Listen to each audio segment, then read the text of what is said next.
You're listening to the Beans and Dice podcast. And the Board Game Rundown. Podcast about how we game. All of us. All of us. All gaming. All over the country tonight, Robert. We are. From all the corners. The tip of Florida, the appendage. The tip? That's us. Okay, yeah. All the way to the West Coast. The great state of Washington. 901. We are the Beans and Dice podcast, Thursday Night Live call-in show.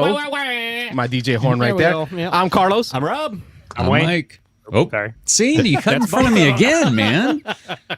And with us tonight is the Board Game Rundown. Introduce yourselves, gentlemen. That's right. I'm Tim, and with me as always, we're very excited to be here, guys. Thank you so much for this opportunity. We've been talking about it for like a long time. I finally got excited about doing the topic. So I threw one up to you guys. You were really awesome about it. And we were like, yes, let's make it happen. So tonight we're going to be talking about the perils and the perks of Kickstarter, right? It's on everybody's mind. Kickstarter is huge. I mean, it's bigger than ever, right? Yep. We were just listening. I was just listening to the Secret Cabal thing, about they just did an Express episode about Kickstarter. Board games is a huge part of that. And so anyways, I just thought it'd be fun to talk about that. I mean, we probably all mutually know other designers, publishers, things like that, people that have run Kickstarters for different things. So I love getting some of the insight on that, and thought it would just be kind of fun to have this big open discussion with you guys, your callers, and see what everybody else to say about it. I got to say, you are a humble man. He's all like, oh, I'm so glad for the opportunity to be here. Right. We are glad to have you on, Absolutely. sir. Oh, Absolutely. no way, man. No way. When Wayne's like, oh yeah, we do a call-in show. I'm like, how the hell did they do a call-in show? That sounds amazing. I want to do a call-in show. It is an awesome idea. I'm Mike. I've been doing content with Tim for about 2 years now. We've really only been friends for about 3 years now, but we realized really quick that we just had a lot in common and became really good friends really quick because of our love of sports and board games, and sometimes gambling on sports. That happens. I got the phone number for the anonymous line if you need some Entire assistance. NFL does it. Why not you guys, right? Well, yeah, exactly. I was basically following Tim's lead tonight. I didn't have like specific points for tonight. It's definitely cool to be on someone's show. It's funny, we've been streaming for about 1.5 years now. Nice. Our channel's been kicking for 3 or 4 years, so Tim built up a really good subscriber base that we are humble to say recently hit 5,000 subs. Nice. Yeah, and we still are nice. kind of in disbelief that has happened, and it's still Congrats. growing, and we're just loving the ride. We'll give you a real DJ horn for that. But it's funny, even though we stream our own show, I don't get nervous for that one, but coming on someone else's show, I know it's different. Tim, the heart's beating a little faster tonight. Oh, wow. It's kind of funny. Yeah. But it's also funny because I streamed less than 24 hours ago, and I had a camera, and Wayne would vouch for that. I don't have one I was now watching. because for the first time ever, my boss said, "Hey, Mike, I need a camera for tomorrow," and I'm like, "Oh, I got you." Except the one I ordered didn't show up on time, but when boss lady says I need a camera, you show up with the damn camera. So I bought the one that I streamed with and then left it there. But when I say I'm going to stream, I'm going to stream. I'm here, fellas. Well, we got your pretty mug on the avatar, so we can see your face there. Now, It's Mike, gonna work out great. A cheesy thumbnail we've been using for a while. So I know the people that watch the rundown want to know: are you on a couch in a Snuggie, or are you sitting up at a table proper?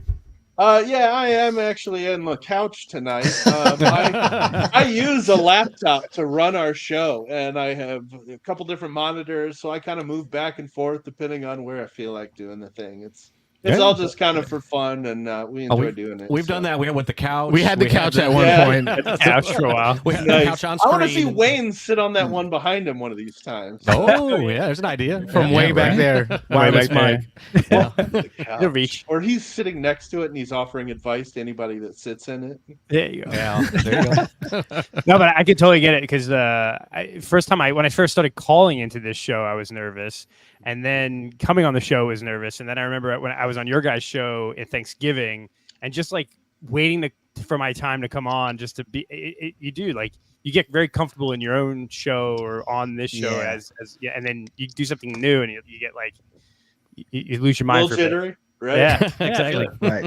Right. Well, what we do here and how we got connected is truly the phone call piece. And what we're going to do now is go ahead and open up the phone lines. 813-618-7099 is the number. The phone lines are open. And what we'll do is take your phone calls to talk about our topic, or you can tell us, you know what, I'm throwing away your questions and just bringing up my own. We allow you to do that. Substitute whatever topic you have. As long as it's in the geek/board game realm, we'll entertain it, have some fun with it. So, folks, call in. 813-618-7099 is the number. Let me go ahead and turn off the Do Not Disturb, unlike last week. There you go. Hey, you remember this one? Sending everybody direct to voicemail. First hour, people couldn't get through. Yeah. Anyway. So I think one way to start, I think, is just maybe each of us say like our experience with crowdfunding. I know. Right. I was going to say establish your street cred. Or lack thereof. Or lack thereof, yeah. It's almost like in court, right? The expert witnesses need to establish their credentials, right, so that the jury will understand where they come from. And I will tell you, I'll go first, because it's going to be quick and fast. Yep. I think like 2 Kickstarters in my life, 2. I know. Okay, so here's what I can think of. Kickstarter-wise, the Mayday board. The Mayday Crocodile board. Crocodile, yeah. And then cards. It's a Cards Against Humanity style game, but meant for like Christian cards, I think it's called. And then a small Roman style abstract game, and that's it. Like that's my Kickstarter experience. GameFound did the new redo of Castles of Burgundy, and the Mosaic expansion. So not the original, but the expansion. That's it. Like, like Rob, I think you're right there with me. No, I'm 1 for 1. Yeah, I've got one ever. So my only foray into the crowdfunding was the big one. I think Frosthaven. I was a huge fan of Gloomhaven. I bought Gloomhaven retail. Me and a couple of buddies. So took about 2 years to go through that from one end to the other. And then when Frosthaven got announced, I jumped on board on that one. But that's the only one I've ever done. So I know Carlos and I, when we were talking before, this is not our forte, but we know that the other 2 guys here that represent us, they're going to hold us up during this discussion. Wayne and Mike, both no pressure, are veterans of the crowdfunding. So we'll chime in as we can, but I imagine Mike and Wayne are going to carry a lot of the conversation on our end. We'll be playing Trekking Through History while you guys talk. Yeah, while you talk. That's it for me. So I think I'm somewhere in the 75 to 80 range from 2016. I think was my earliest, and then I'm about to back a game tonight, probably. It counts. Ooh, which one? The Cthulhu. The Wayne, when you started to say it, I was like, Express. I'm backing that sucker. Orient Express. The Orient Express. Yeah, that game was good. That looks really good. And I did just back. I forget now what it was. A game last week. Oh, the Flashpoint Fire Rescue. Legacy. So yeah, those are the 2 most recent ones. And I'm looking forward to a couple. I have a couple more on there. So I'm in this 75 to 80 range, and it's probably about 7 or 8 years worth of backing. So that's where I'm at, Mike. Nice. So I think my first back game was in 2017, and I just went through my list here, like I went through Kickstarter, GameFound, and Backer Kit. There might be a couple of other odd ones in there, but I think I'm at like about 200. Nice. But I've slowed down considerably. I went through that. I think everybody's gone through that phase that are like big backers where you find out about it, you back everything, and then you kind of level off, and then you're like, I really need to slow down a little bit. And in my particular case, I slowed down because of my job situation, but then good, or it could be good or bad. I landed a really good job, good paying job. And then like I went off on this trajectory upward, and now I'm back to not because of my job, but just because I'm at this point where I don't have room. I've got a few Kickstarters that I'm waiting on. I'm still waiting on maybe about 10. And ever since I moved to Seattle, I've just significantly slowed down and started being a lot more picky, choosy about which ones I back. So I'm at about 200, and I've got a couple of non-board game, things kind of in there. A few of those in there as well. Nice. So yeah, go for it. I'd probably right around 100, between 100 and 120. I think for me it was 2012, because first I backed. It's funny because Carlos was talking about some of the small games that he backed. Like this thing and that thing, and I still have it. It's somewhere over here.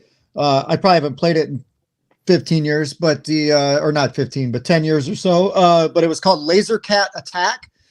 It was basically like some guy made a card game based off of the SNL sketch Laser Cats, where they're running around with cats. They just shoot lasers. Yep. It's don't stop now and go watch it, but like look it up later after the show. But then like right after that though, I found out about and backed Cthulhu Wars and went all in.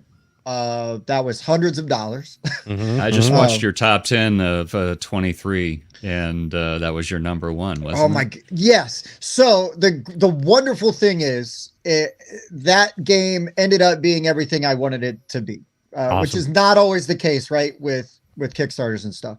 But yeah, it's similar to one Mike's story, right? Like, you find out about this stuff, you start to get all the FOMO, these amazing Kickstarters come out. There's all these stretch goals and exclusives, and it's like, I got to have all this stuff.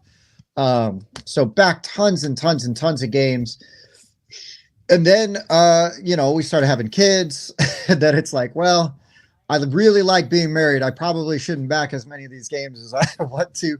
And then, and then the other side of it is we started doing content creation, and we started getting some games, so my purchasing is curbed off, except for like when I go to conventions, or if I've got friends or people that I know, like look, the companies that I know, like that I really want to support, like I'll just buy games from them because I want to, you show support with your dollars, right? I mean, we could talk about it also on the show and try to promote it as much, but I mean, the dollars is really where it matters. So yeah, I've kind of curbed off of like how much that I have backed and what I back. But like Wayne, that gosh dang, Cthulhu on the Orient Express. It's based off of a Call of Cthulhu RPG module. I was a Call of Cthulhu player back in the 90s, which is again why I found the Cthulhu Wars game, because it was designed by Sandy Peterson, who wrote a bunch of those. Yes. More mansions, baby. More mansions. So anyways, that's kind of my story. And I will say though, also, you guys do not sell yourself short just because you've been frugal and wise and only backed a few projects, that you're really interested in. Because your opinions still matter, right? Your opinions, what your thoughts of and your perception, right? Because Kickstarter, I don't work for Kickstarter, but Kickstarter, they want to get people like you, right? Like, how do we get you guys to want to back games? The companies like CMON, right? How do they hook you? By moving the Game Found. To back. Yeah, exactly. Game Found. Well, and that's something I'll bring up in a we'll talk little about bit. that for sure. Yeah. But yeah, man. I mean, I think you guys are just, your opinions and your thoughts, man. They're just as valid, if not maybe more, than us that have been in it maybe too deep. Yeah, because it's not about the stretch goals for me. It's about that stretch payment. Can I get the stretch payment, please? For real, for real. The Kmart layaway special. For real. Yeah. That Game Found feature where you can pay over time is a huge. That's amazing. Yeah. Money. Some of these kids may not understand the reference of a Kmart layaway. They may not get that. Layaway? Yeah, what's Kmart? Layaway. Oh yeah. I remember putting Nintendo games on layaway. I'm old. Oh yeah, I remember that. Well, all right, I'll throw it to my co-host. Mike, yeah. Sure. Yeah, I was looking. I'm a selective backer as well. I really don't like to jump at just everything I see. That's just my way of buying things in general, though. So board games became really no exception. But this was actually higher than I thought. I was at 45 backed Kickstarters. and 15 game found. So 66 back projects. My first one was a little game called Swords and Bagpipes. Nobody's heard of. Nope. It was this independent guy from Russia who did his own art and design on a kind of a hidden traitor game that was simulating the Scottish English War. And so you get some interesting theme in there. And I Okay. You just you got know, Carlos's attention on that. I've watched a lot of Braveheart, you know. yeah. We got definitely some Robert the Braveheart Bruce, vibe. the second Bruce, over yeah. here, or the Yep. third? Are you the third? I'm the third. He's the third. Robert Bruce the third over here. So Yeah. the whole English-Scottish wars. I get that whole traitor aspect. Historically, it was accurate. His houses were flipping back and forth, trading on each other. Yeah, it's got kind of that weird sort of if you're on the Scottish side, if you help the English, you have the potential to win. But if you have too much money that you gain from the English, you can't win. It's unique. I'm not saying it's that great. It's a great idea, Maybe. though, and theme-wise, he's It's a kind of cool idea. connecting it. Like, you can't come out too rich after the English win, because then the people will Right. hate you. Correct. The theme is really what drew me in. It's got this sort of cool chibi art style. Oh, now you lost me. Oh, I like What the the title. hell? Yeah, it's weird. When I'm looking at this, it's got these big-headed. Yeah, it's a weird mixture now that I'm looking at it here on the other screen. Here. Mel Gibson as a chibi. What the hell? Pretty wild. I'll just send you the link of this, like the main page of it.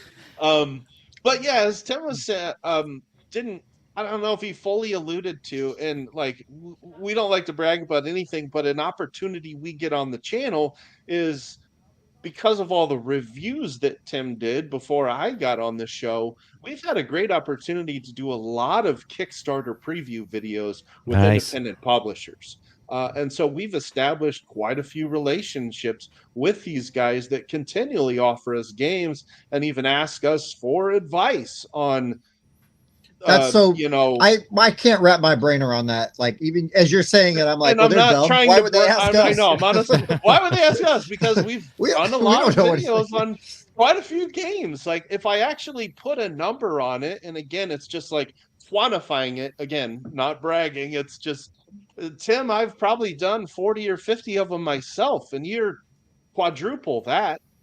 Yeah, You know, I get. I mean, we've worked with quite a few of them.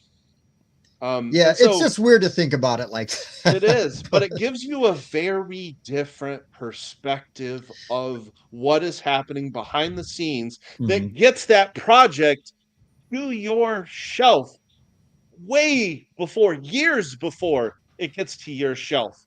All the hard work and sweat and tears that like a tiny little family business puts into getting that game Well, on your shelf. There's a lot Sometimes, that goes and then there's into it. Queen Games.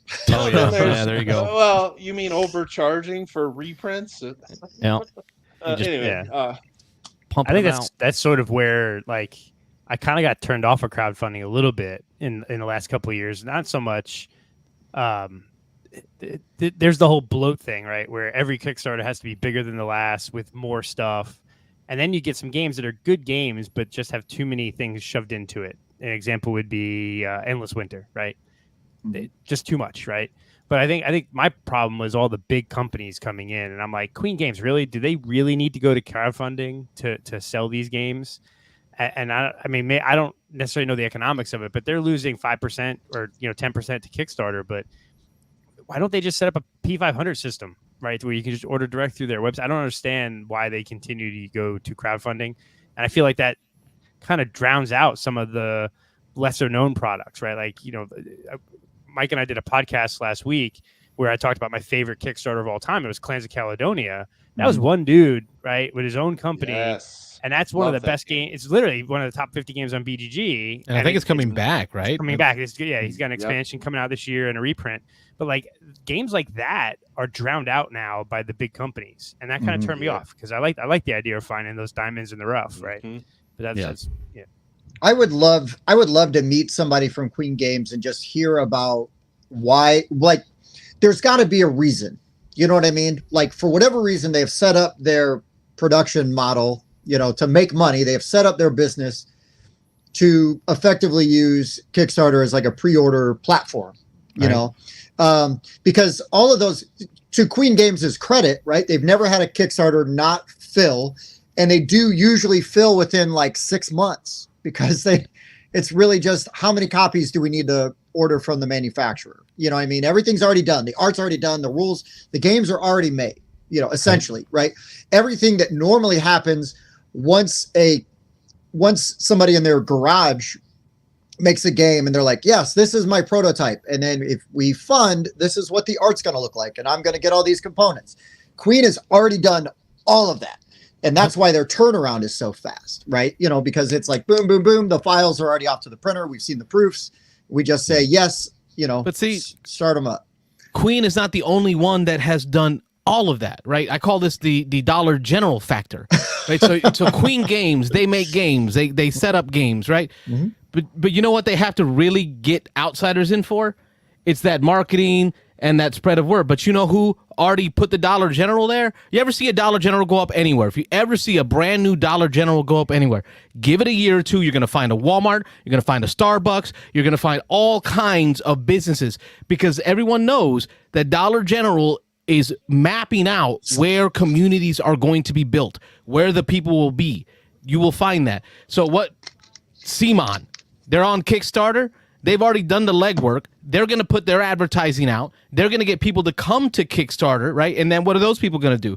They're going to go and look around. What else is on here? This Marvel game that got my attention because I like Spider-Man has got me to this website. Ooh, there are other games. Oh, look at this Queen game. That looks cool. That's because someone else has did the work. And I think to them, it's probably worth. What's the cut, Wayne, on a Kickstarter? I think but depending on the contract they have with, it's usually 5 to 10%. Is right, 5 to 10% of your dollars as your marketing budget. Boom, you're done. Straight there. Yeah. You didn't have to hire nobody.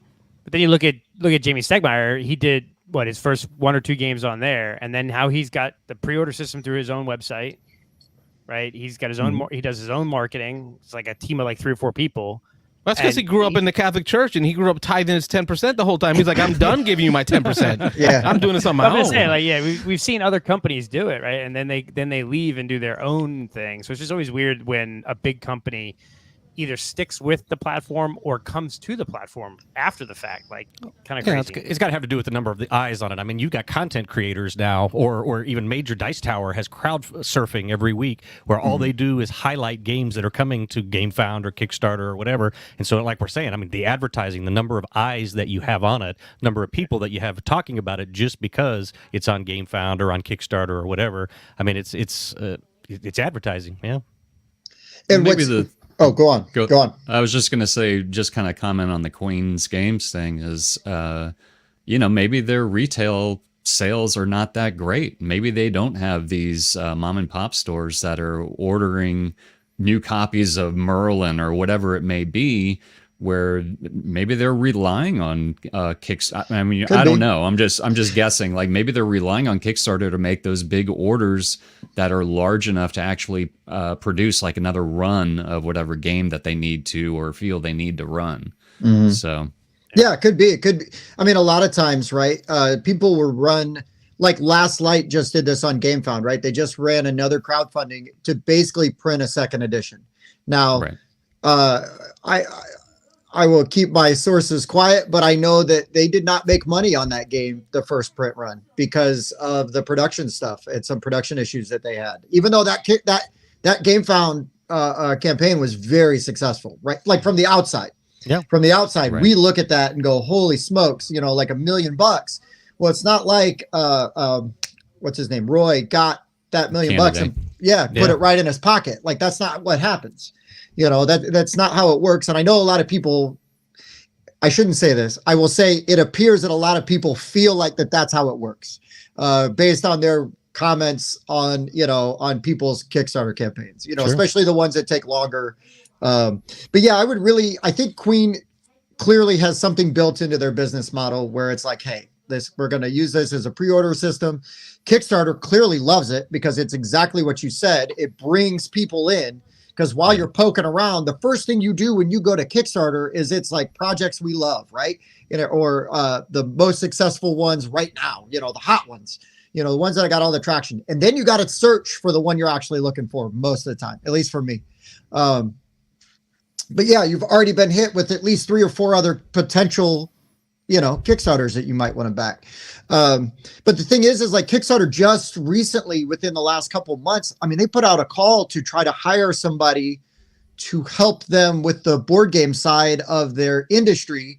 Because once Simon said, hey, we're going to GameFound, Kickstarter was like, wait a minute. It was a wake-up call. Yeah. Because they have been like taking it for granted. They've been kind of ignoring it. And they're saying, because there's all these very big epic flops right now that are happening, right? Mythic Games being one of them.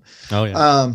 And it's like everybody's really mad. And Kickstarter's like, you know what the deal is. It's a risk. Yeah. Right. It's a risk. And to be fair, it is, but they have been very flippant about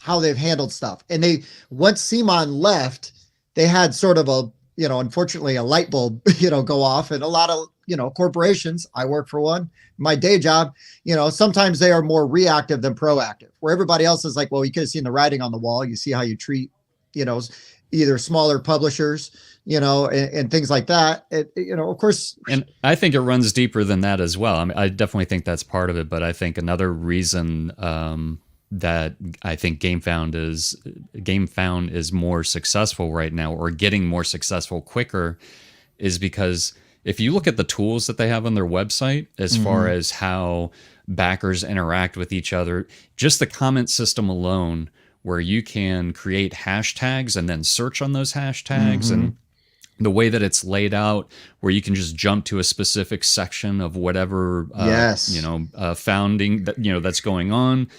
It's laid out so clean, and obviously it's targeted for board games. And I mean, I think I said this on a show, I don't know, a number of weeks ago, where, like you said, Kickstarter was just kind of like resting on their laurels because we're so big we can't fail. Yeah. Yep. But if you look at what is their biggest, area that is making them the most money, board games. I mean, that's their highest selling area. Yes. And they just kind of rested on their laurels. Like, we're too big to fail. Where's Simon going to go? They're going to go to GameFound? Yeah. Whoops. I think that's what's funny.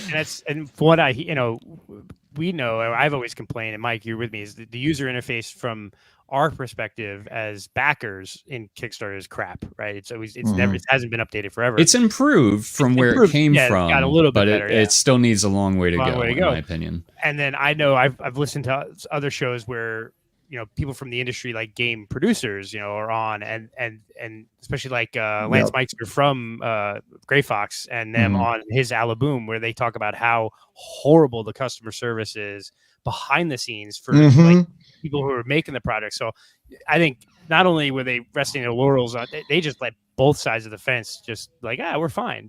And they did something similar with video games too. I mean, when Kickstarter made its big inroads and became a big thing, it was mostly from video games initially. And they had 1 million video games that were making millions of dollars. And then they all started failing, right? It was bam, bam, bam, bam. And there's a ton of video games that raised millions of dollars and are just never going to deliver, right? And I think that's sort of, people started pulling back from the video games on crowdfunding, and then board gaming took over, and now we're starting to see some uptick in those failures in board games. I got a thought on those dynamics too, but I want to hear from Mike Rice. I know he's been quietly in the corner. We can't see his face. Mike Rice, any thoughts on the refocus of Kickstarter into the board game area? I guess from the couch he's saying no, ain't got no thoughts. He was muted and forgot. On mute, yeah. He probably said a whole bunch of pearls of wisdom. Now they're all gone. Well, no, it's interesting. The uptick that you're seeing in the companies that are failing are the ones that are raising tons of money. It's not the ones that are using the platform because they have to. The ones that are raising $20,000-$30,000 are typically delivering. Is the interesting part. It's some of these companies that have over bloated their games that they have misestimated how much it will take to manufacture them and ship them back here, and they have zero business experience whatsoever. They're just a really good mind with a great idea and maybe also excellent designers. And some of them are big companies, though. Like you said, with Yeah. Mythic Games, Yeah. and you hit the nail on the head. It was exactly what I was going to say. Is that these huge games that, I mean, it takes a crap ton of money to make these games and produce them, and then you got to think about all the game play testing, and I mean, just that alone. I mean, that's mind-boggling to me. And like you said, I think they just kind of like their eyes were bigger than what their stomach was, basically. Yeah, this is why I've always, in a sense, been wary of bloat, because I feel like if we've got a bunch of stuff, but we don't actually have a good game, all we're doing is generating money, but no experience for the person playing the game. Right. And that typically seems to be the kind of projects that are failing. And I think the perspective that I've gained by, again, helping indie publishers is that, bloat scares me because I've actually been in sales for almost 25 years, and but wait, there's more. I just see that from a mile away. And I'm always wary of it because I've trained people on those routines. I know what those routines are what they're designed to do. They're designed to generate money. And that doesn't mean the game's any good. You may have excellent marketing, you may have awesome minis, but if your game's not any good, I don't see why I should care about it. And you can tell there's a lot of games that are capitalizing on bloating the game with tons of plastic, and they haven't developed the game hardly at all. And you're seeing tons of that, and people are drawn to it. And I think it's crazy to be drawn to plastic when the game isn't even there. And so that concept, that tactic, I've always really been annoyed by, because I don't like being closed as a salesman, and being closed when I can see it coming, and I know, it just bothers me. And that's what more companies are latching on to, is this, wait, there's more tactic, and here's another mini, here's another expansion. Yeah, but did you play test any of those? If you haven't, just, I'm done. But Mike, if I don't get that Spider-Man 2099 alternative sculpt mini, dude, I'm just not even going to be able to sleep. Come on, man. Doesn't work. I need it. How many times are you going to get that expansion out of the box on top of that? Hey, you can drop it. You got $600 worth of plastic and cardboard. You open the first box twice, and then the other 4 boxes have sat there for a year and a half. Like, what are we doing? So it's funny you say this, Mike, as a consumer. Because I've had Cthulhu Wars for 10 years, right? I got my copy in 2014. The shit out of that game, Tim. I know you have. I have, but guess what? I still haven't played all the expansions. I still haven't. Sure. So I'm just making your point. I do. I know you will. I mean, I'll get around to it eventually, but I mean, your point is correct, though.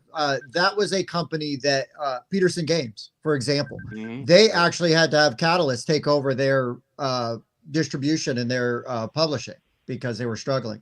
Call coming in. We got a call in here. Caller, state your name. Where are you calling from? This is Ron from Atlanta. Hey, Ron Fraser. How are you? My man. I'm doing good.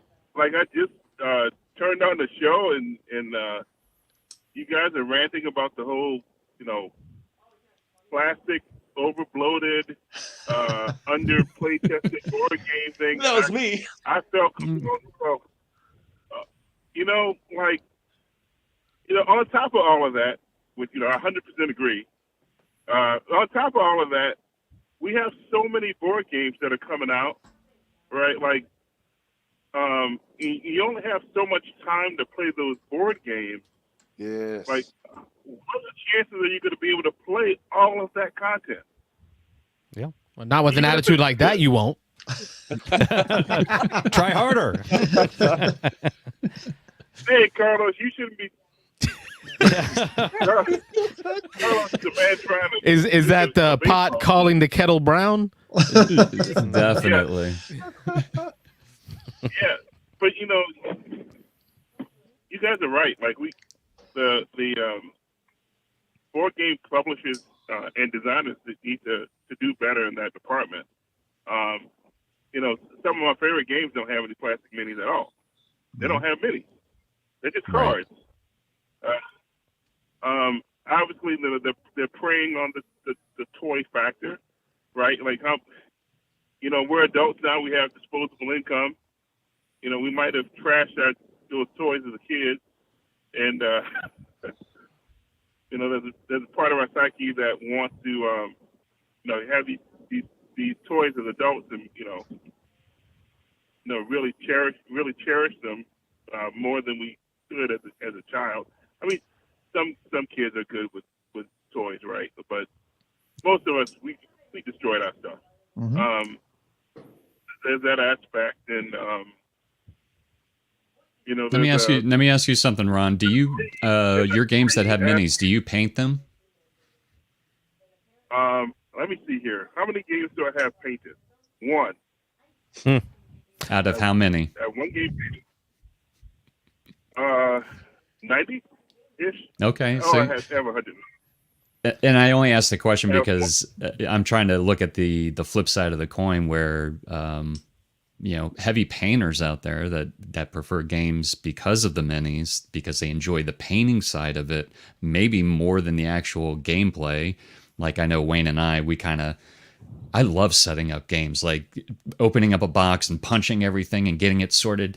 That's so therapeutic for me. Same. It's almost better than the game itself sometimes. Yes. I love that. Yeah. feeling. So just to kind of look at the flip side of the coin, you may have those people out there that they want the games to paint the minis. That's so a they're thought. more They're more drawn to that, than the actual gameplay of it. And I'm just playing devil's advocate. I agree with you. But that's an accurate piece, which also ties into Ron. Okay, so Tim, Mike, if y'all don't know, Ron from Ron Talks Tabletop out of Atlanta, Georgia, or I call it Hot Atlanta. He does tabletop, like RPG focused content. Cool, We've met him at Dice Tower Retreat, Dice Tower. East, yeah. Cool guy. But he's more RPG focused. And what it kind of touches on for you, Ron, is also that secondary market. Because of the blow up of Critical Role and the RPG world, all those minis, those extra minis that these folks are buying on these Kickstarters, they're painting them and then putting them on eBay as individual sales for your RPG character. What do you need? A lizard man with a spike? I got him. Oh, you need a lizard man with an axe? I got him. So everybody can have their character, right? Well, it's true. It's true. Part of me, there's a whole corner of YouTube that's all about getting lots of cheap minis. And these board games, man, publishers put them out. They don't sell well. They deeply discount them, and then folks like me and my hobby will grab those games up and just for the minis. I tell you, I've never backed a single CMON game, right? But Just multiple. Are you serious? Never one. I've never backed my a CMON gosh. game. Never. Wow. I've been an anti CMON guy, right? But I tell you what, I was this close to pulling the trigger on everything for the zombie western, right? Oh yeah. Aren't you glad you didn't? No, I wanted it for the minis to play in Deadlands. Oh. I love Deadlands. Yeah, Oh, my wife and I play Deadlands, and she GMs Deadlands games. I almost bought it for the minis, just for the RPG game. Not even I didn't even care about the zombie side, whatever. I just wanted the figures. But I was like, nah, I'm not gonna do that. I whatever. But yeah, that's a valid point. Is Wayne, as an aside, if I ever get a chance to play role playing games with you and your lovely wife, I would love to play some Deadlands. Just saying. But yeah, you're right. Yeah. So I was about to say there's a whole a materialism factor, right? Like we just want deep down inside there's this need for more, want to have more, right? Like we want to have the best selection, however we define that, right? We want to have as much cool stuff as we can get get our hands on. Oh, that looks cool. Like, wouldn't that look cool on the shelf? Wouldn't that look cool on the table? I'm making up. I'm making up because I didn't have a daddy. I got to buy toys. Yeah. So it's ridiculous. What some of these companies do, and they know that they're doing it. But okay, so we had a lot of Perils conversation, right, guys? Like all 6 of us here. 8? Oh, yeah. We got a lot of us.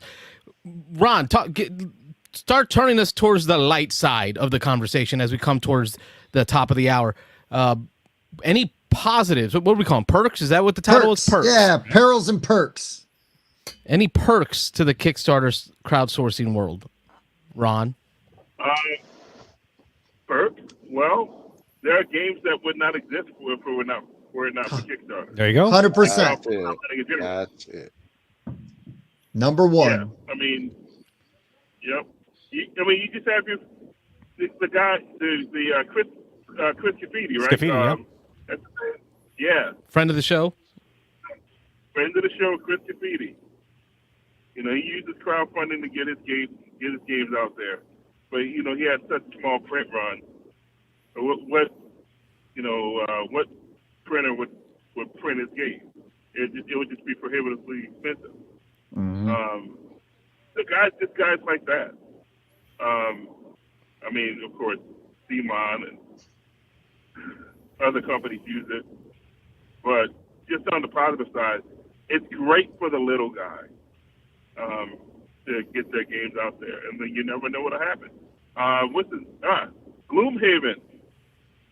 Isaac Childress. Robert's cousin. Yeah, my Childress. Purdue grad, boiler up. Oh, there you go. Let's go. Yeah. He didn't know that Gloomhaven was going to be the phenomenon that it was. Yeah. Right. So he'd already had a game out there. But like, we don't have Gloomhaven. Yep, we don't have Kickstarter. Obviously, Stegmeyer and Stonemeyer Games have used it to build their company. Yeah. I don't think he doesn't use it anymore, but there are lots of positive examples. Absolutely. And Ron, if you don't mind, I wanted to add, there's going to be another Isaac Childress because of one of these 2 websites. That's the beauty of it. Mm-hmm. Yep. Agreed. Yeah. It's not the last one. Yeah, when you think of it, There's gonna be plenty more. Seth LaFrere Games, Garfield Games, Stonemeyer Games. You could probably think of there's probably 5 or 6 that I'm not even thinking of. Those companies might not exist if they didn't start or get their first big break on Kickstarter. And look at all the games that those companies have now produced, since then. So I think that's a huge perk of that. Yeah. Yeah, exactly. So, I guess that came in at a part of the conversation that was I felt particularly passionate about. Sure. Good. You came in at the right time, man. Hey, I'm glad it was my rant that got you passionate, Ron. I bet Mike Rice even sat up on the couch for a moment. Leaned into the no camera. I didn't recline for a couple seconds, actually. Oh, okay. Get the whole sit up like you're losing in Madden.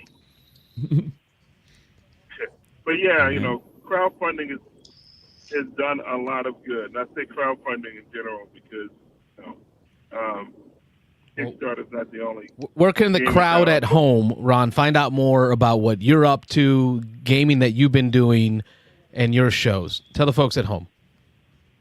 Well, I am Ron Talks Tabletop on Instagram and Facebook and YouTube. Instagram is mainly board game content. By the way, I pop up on the Dice Tower channel from time to time.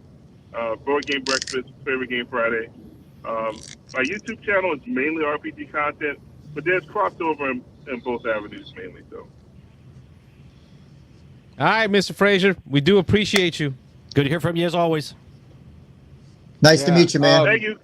Ron, we're Likewise, co-streaming this on our channel, Board Game Rundown. So all of those folks have that info as well. Oh, you just got a new sub, man. Appreciate the call. All right. Thank you.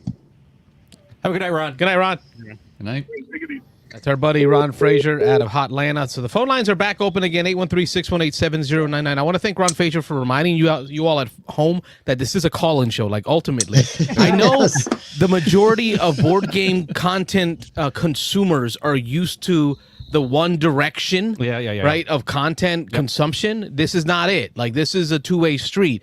It can't be a call-in show if you don't call in. So please call in 813-618-7099. This is a call out to the Board Game Rundown audience and the Beans and Dice audience. Anyone.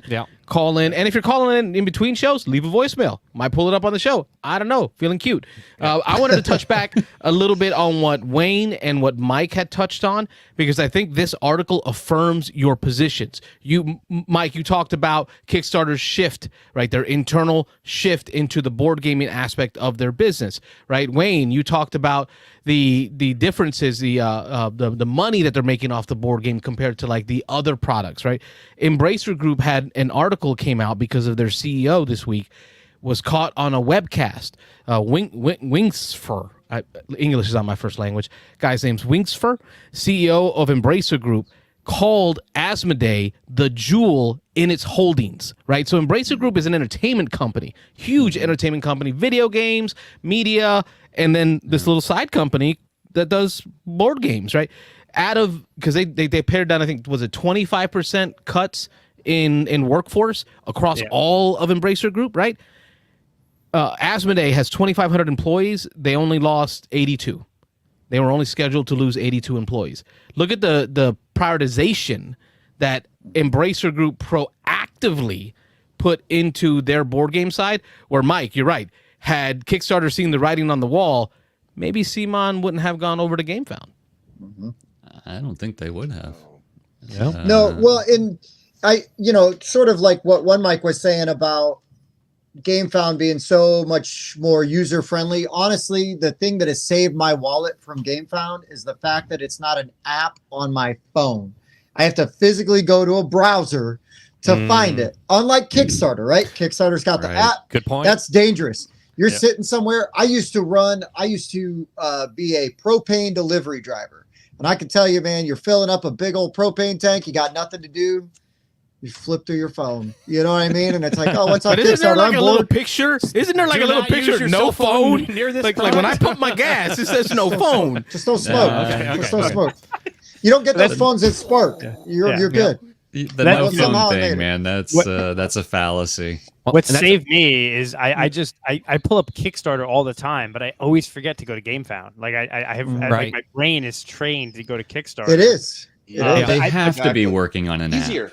It's more accessible. It is. And the GameFound stuff though gets me on Facebook though, because like I've almost several times like gotten season 2 and 3 of Final Girl where they're like, pay over time, click here now. I'm like, Yeah, I'm pretty ignorant on the whole topic, but I was playing Frosthaven last night with Nick Open from our group. He mentioned he probably was not going to be able to call in tonight, so I'm going to bring this topic up for him. And again, those of you who know can probably chime in on it more. But I told him we were going to have this discussion tonight because he's a big Kickstarter guy. He's done hundreds of them, and so this was right up his alley. But again, he had some dinner plans, some things tonight anyway.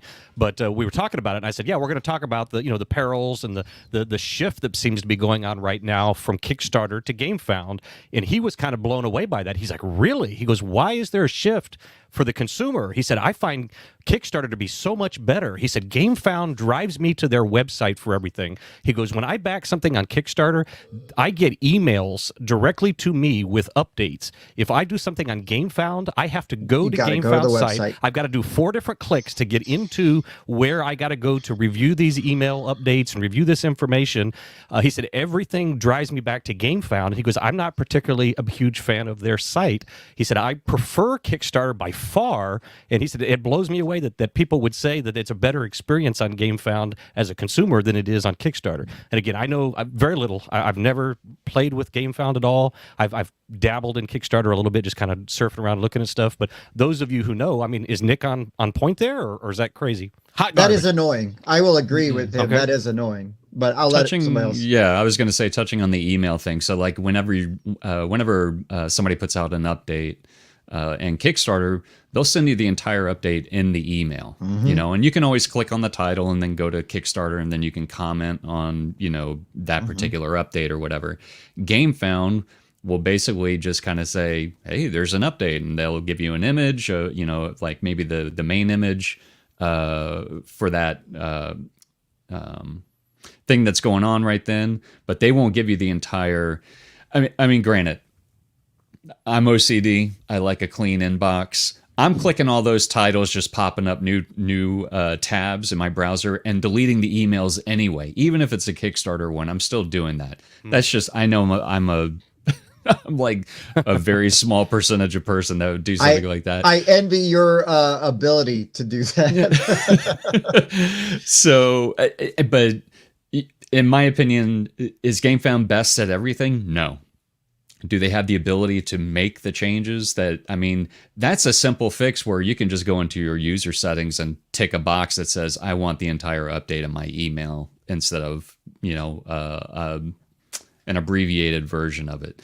But I do agree with them. That part of it is probably not the best. And I personally would prefer Kickstarter over that one thing alone. So I'm getting some comments from on our side. I think Wayne's seeing them on the board game rundown side. Awesome. So one of our friends said that GameFound has some fun things to play with as a creator, but Kickstarter is starting to add some stuff to help with that, like a menu on the left. Right? Okay, you got him. You can pull it. There you go. Cool. There you This go. is this Right is on. pretty cool. This simultaneous stream. Yeah, you'll We're get that crossing little streams, link. baby. Don't We're cross the crossing streams. streams. Yeah, and Chris is a designer. He's worked. He was on some for games. with He's- you 4 hours last night. Oh You my guys God, put he me to was. bed. You're Y'all welcome. put me to sleep. You're welcome. In a good way. In a good way. The best way. You're doing your taxes during the show. We forgot. Yeah, no No, doubt. I'm holding the baby, and I'm listening to y'all. Next thing I'm out. I woke Well, up for thanks a for second. even listening, man. Dwellings of Eldervale. Let's go. What are we talking about now? And then back to sleep. But Yeah. 4 hours with Christian String. That was insane. If I we've can gone break longer. it down, if I can break it down to something really simplistic, and it's just what was nodded to as the user interface of Kickstarter, it's very easy to find new projects and back them. And the simplicity alone, I think, lends itself to the demographic of people that are actually buying those games, which tend to be people in their 40s and 50s, and therefore that easy access to the completing the process of purchasing the game, I think capitalizes on its on that. Well, I think I think I agree, because I go to Kickstarter and I go board games, right, and then I sort by popularity, what's the most popular, and then I sort by newest, and I look at the first 20 of each, and nothing. Okay, I'll come back tomorrow, right? right. I go to GameFound and I'm like, oh God, it's a in backing or live or late pledge, or there's more kind of things you have to do. At least I just haven't used the site enough maybe to know all the quick hitting things, but Just so much easier to get yeah, into it's Kickstarter is easier to just sort and done. And yeah. some people just want to get it done. Hey, I know what I want. Don't send me 50 updates. I already know what I want. Tell me what I want from the very beginning, so I know what I'm spending my money on. Don't add crap later that I didn't know was available 2 weeks ago when I made up my mind. I just want to get it done. There's a lot of people that are like that, and it capitalizes on the demographic of people that buy a lot of board games. Now, here's a question though: has GameFound, to my knowledge, hasn't had a game not fill yet, right? Everything that is funded on GameFound has been. I haven't heard of a game that is delivered. Correct. Yeah. Okay. Yeah. I seen think to you're completion. correct. Yeah. So Right. far as I am aware of, every GameFound project has been seen to completion. So It's far. also a lot more selective, it seems, right? Yes. Like just I don't know, maybe I'm wrong, but I can't call up GameFound today and be like, I want to put my game about movie industry on your platform, but Kickstarter be like, sure, let's go ahead and do it. Because I do. Well, I've got a friend that's a smaller publisher, right? And he just had a very successful campaign for a second game. And I did ask him about GameFound. He's like, I can't get on there yet. And it's like, okay. Oh, really?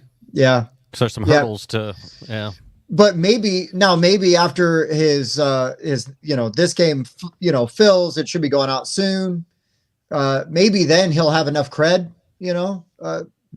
to get there. But then maybe Kickstarter will have caught up by the time he's ready to do his next game. And then maybe he's not, it's hard saying, right? It's a lot of maybes. The fun thing for us is we are all sort of industry adjacent, right? We're all just like fans, of the industry. So we're kind of going off of, what we see, what we can read, and, some of the people that we may get to talk to, but Right. I still think, and this is sort of the unpopular opinion, is I still think with Kickstarter, like it's a lot of buyer beware, man. I mean, if you back it, if I put hundreds of dollars into my Cthulhu Wars pledge and they say, yep, we're going to make the game, and they take that money, well, now I just wait, and you hope that it funds, but it's kind of like gambling. I mean, you're making an investment, you're investing your money, you're hoping to get the return. Now, I think it's unfair for people to immediately like take to the comments and go, this person ripped me off and they're a crook and they don't, blah, blah, blah. Like most of the time they're just bad business people. They're brilliant game designers, bad business people. I would say, in my opinion, the most of the time it is probably, poor management. These aren't people that are running away with your money. Cause honestly, that money's spent. Usually that money has already been paid, is getting paid for if it's got minis, it's paying for the tooling. If they using, they got art, they're paying for the art, and then production costs heap up. They didn't actually value, or set their funding level correctly. And everybody may or may not know this, but there's really two funding levels. There's the number they put on there that they want to get hit quickly. And then there's the real number, Right. And and if they're Another not whole discussion there, but yeah. Well, because I need to make that number to hit really low. In the first Because 24 hours. I need that number to hit within 24 hours so that I can add that blurb to we funded in 24 hours. Mhm. Yep. But if So you don't I- join in, I won't 3 have enough minutes. money to make this thing. Yeah. Christian had a But the- comment there on the Board Game Rundown where he said that they're more involved in the creation process, which can be annoying. Christian, are you talking about GameFound? I'm pretty sure you're talking about Yeah, GameFound. GameFound. Yeah. GameFound. That's interesting that because they were a board game kind of company only. They right? were Awakened Realms, and It's then Awakened Realms, Realms. yeah. Yeah. yeah, It's interesting that they're kind of meddling in other companies' projects. But I think part of that is what the full Jackie Robinson said, full 42, says. Also, there's discounts to creators for using GameFound over Kickstarter, right? So, hey, I'm going to give you, right? I'm going to get into your stuff. I'm going to make some decisions about what you're going to be able to put on here, but you're going to get some savings, right? I'm going to give you some discounts for certain creators, but they're going to be selective. I think they're trying to protect their brand as GameFound, right? I think they are. Tim, you talked about not recognizing or recalling any failed game founds. Once that starts to happen and impacts their brand, then they're just another Kickstarter. right. You're right. And so they're probably, I would assume, very precious with who they accept and curate and make sure to curate those projects. So now then that makes the question you need to ask: should Kickstarter be doing that? Because Kickstarter is kind of the Wild they're West. like the Asian flea market, right, over on They don't Fowler have the and manpower. The Wild West, yeah. it's you get what you get. You go in and good Yeah. luck. Yeah. I mean, I bought a bunch of bootleg DVDs out of the back of this dude's car, right? Yeah, right, so like half that. of them play. Maybe some of them got subtitles or somebody snoring next to you. They're Or that the differentiation. they're the health inspectors of backing stuff. That's just too much to monitor. They don't have the ability to do that. Yeah. And I also don't think they have the desire to, though. Right. I really don't. Yeah, I don't think so either. Because there's a difference there. Yeah, I think they're relying on their terms. Their terms of service or whatever it may be. It's like, hey, you knew what you were getting into. We say it at the end before you even check out. This is not, you're not buying it like off a shelf. You're taking a risk that this may not deliver. And I think that's just like, well, hey, you should have known that was not going to be something that was going to fulfill. That's on you. I do think that they kind of take that approach to it. And to be fair, though, sometimes they're right. Okay, like, so let's totally agree. Like, I've had this argument many times. Mythic Games, the writing has been on the wall for Mythic Games for years now. Please continue. I'm sorry. Oh, no. That's okay. Carlos and I got into this a while ago where I was trying to make he was like, well, it's like an Amazon or, whatever, that you're buying games on there. I'm like, no, you're not buying games. You're buying the chance of getting it first. So you're helping this company out. There's no guarantee you're going to get anything off of this, Right. And as sad as it is, as long as the company, in my opinion, I think, as long as the company is saying, yeah, we've been working on it, but you know what? We ran out of money, so sorry. There's nothing you can do about it. There's Nothing. I totally agree there. I think because I've had so far in my 70 campaigns, I've had one game that has basically just done, right? It's not ever going to come. It's not ever going to get made.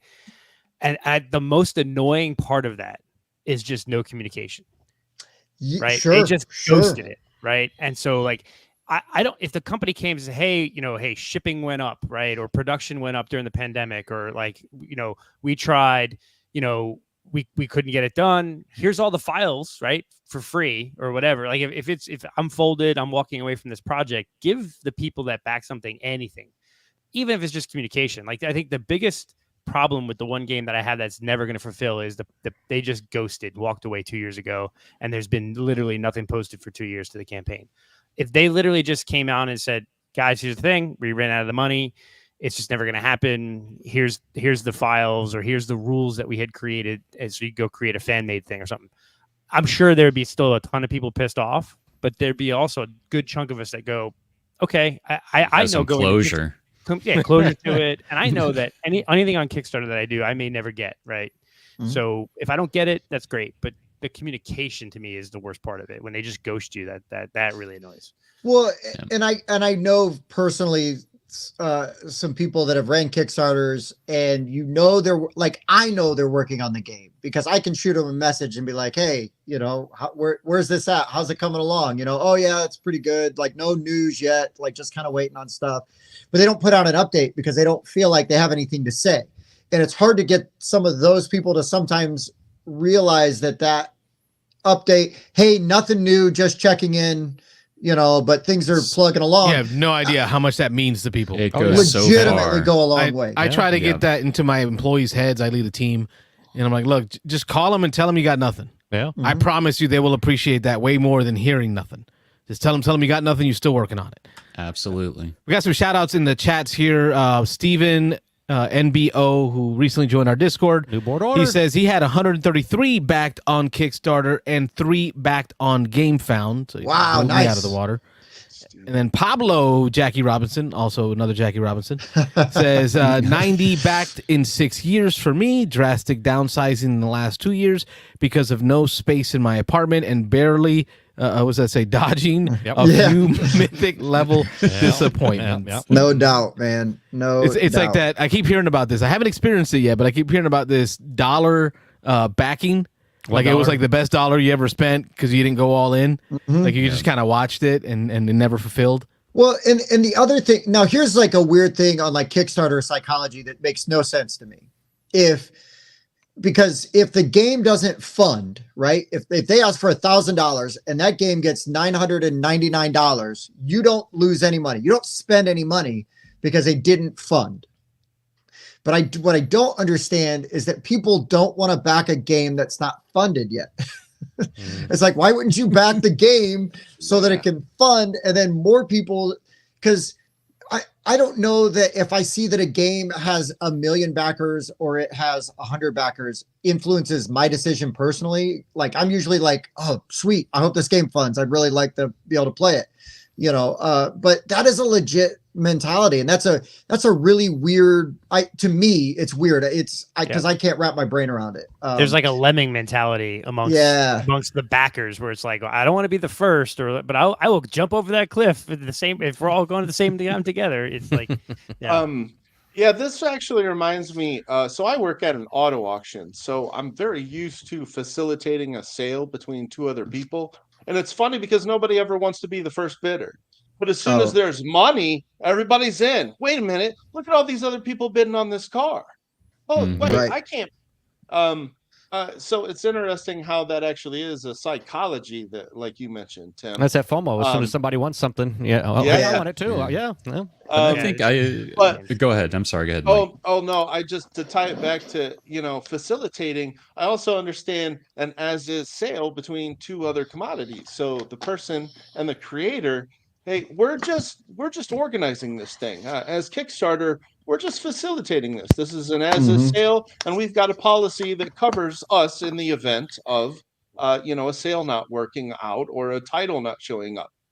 May the odds be ever in your favor. But I wanted to go back real fast if I could, because GameFound already has pretty big advantages that were mentioned, like the pay-as-you-go feature is an advantage. Vetting creators is an advantage. The lingo of I'm leery of Kickstarter.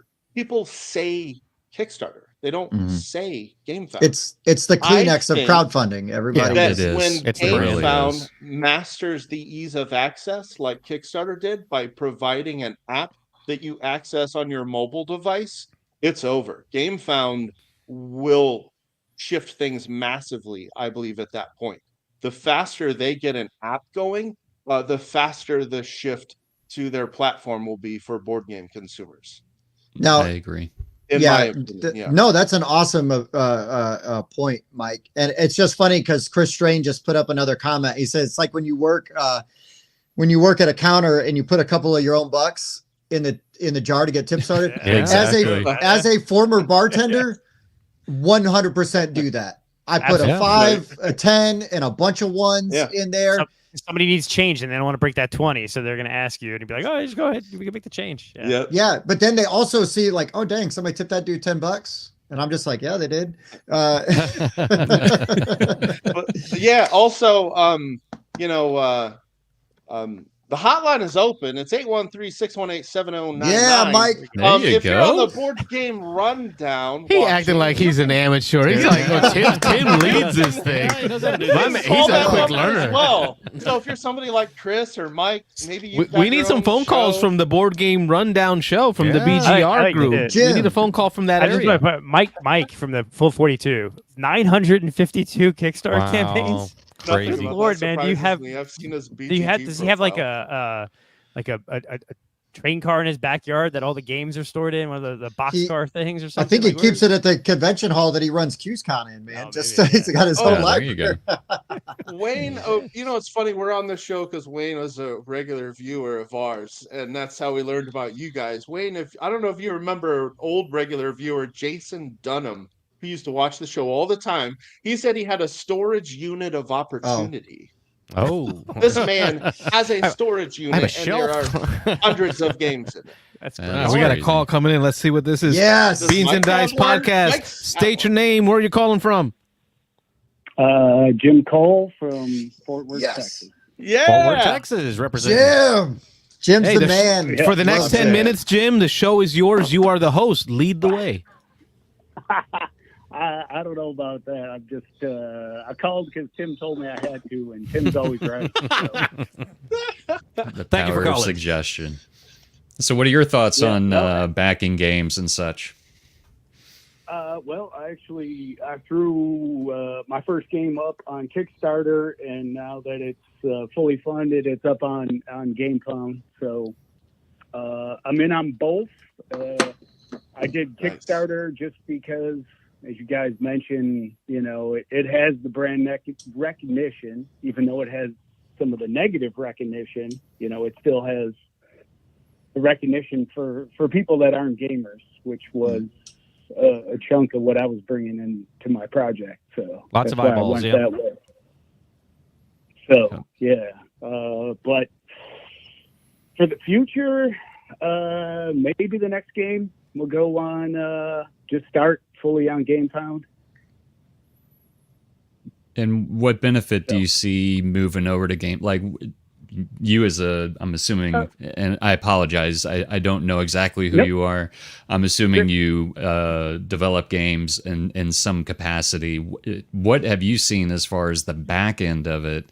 What's the benefit of one over the other? Like, what does GameFound offer that Kickstarter doesn't, and vice versa? Sure. Well, like I said, mine was already funded, but putting it up there, taking pre-orders, advantages is it definitely costs you less than Kickstarter. They take a lot less of a chunk. You get paid right away, which if you're a person that can't manage money, it's the worst idea ever. No, there's 100, the people that you can't budget and you can't put the money aside for the project. Oh God, that's the worst thing ever. So, but the tax tools and stuff like that, if you're going full legal and you're sticking to all the proper tax codes is there, because if you got to fight with your accountant with Kickstarter, because people back you, it takes the money and it doesn't care where the hell they are sitting when they do that. So physical location of the customer. Yep. And when your accountant's like, well, where are they in Texas? And you're like, I don't know for another 6 to 8 months, bro. I don't know what to tell you. Yikes. So, yeah, so there's that. But I don't That's know. a big I guess I just deal. ignore it like everybody else does. Wow. Yeah. Yeah. And Jim, don't be humble. Tell everybody your game. I think everybody Yeah, knows. totally. Fill us You in, called man. in, man. Oh, Tell everybody okay. go Plug look it. at it, man. Don't be humble.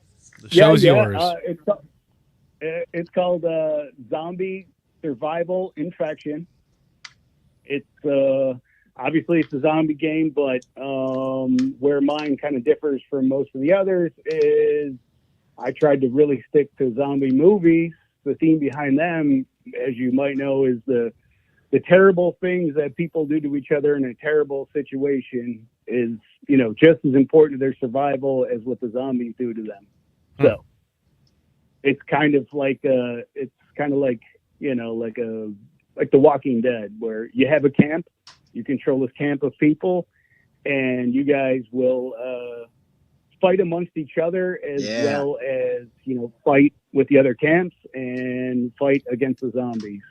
And you'll make friends with somebody at a table, and then when it no longer benefits you, you will turn on them and, make them your enemy. And it's fun. It's pretty much a good game for people that don't get butthurt and like to, screw their friends over and then laugh about it after. And Jim did all the art. Nice.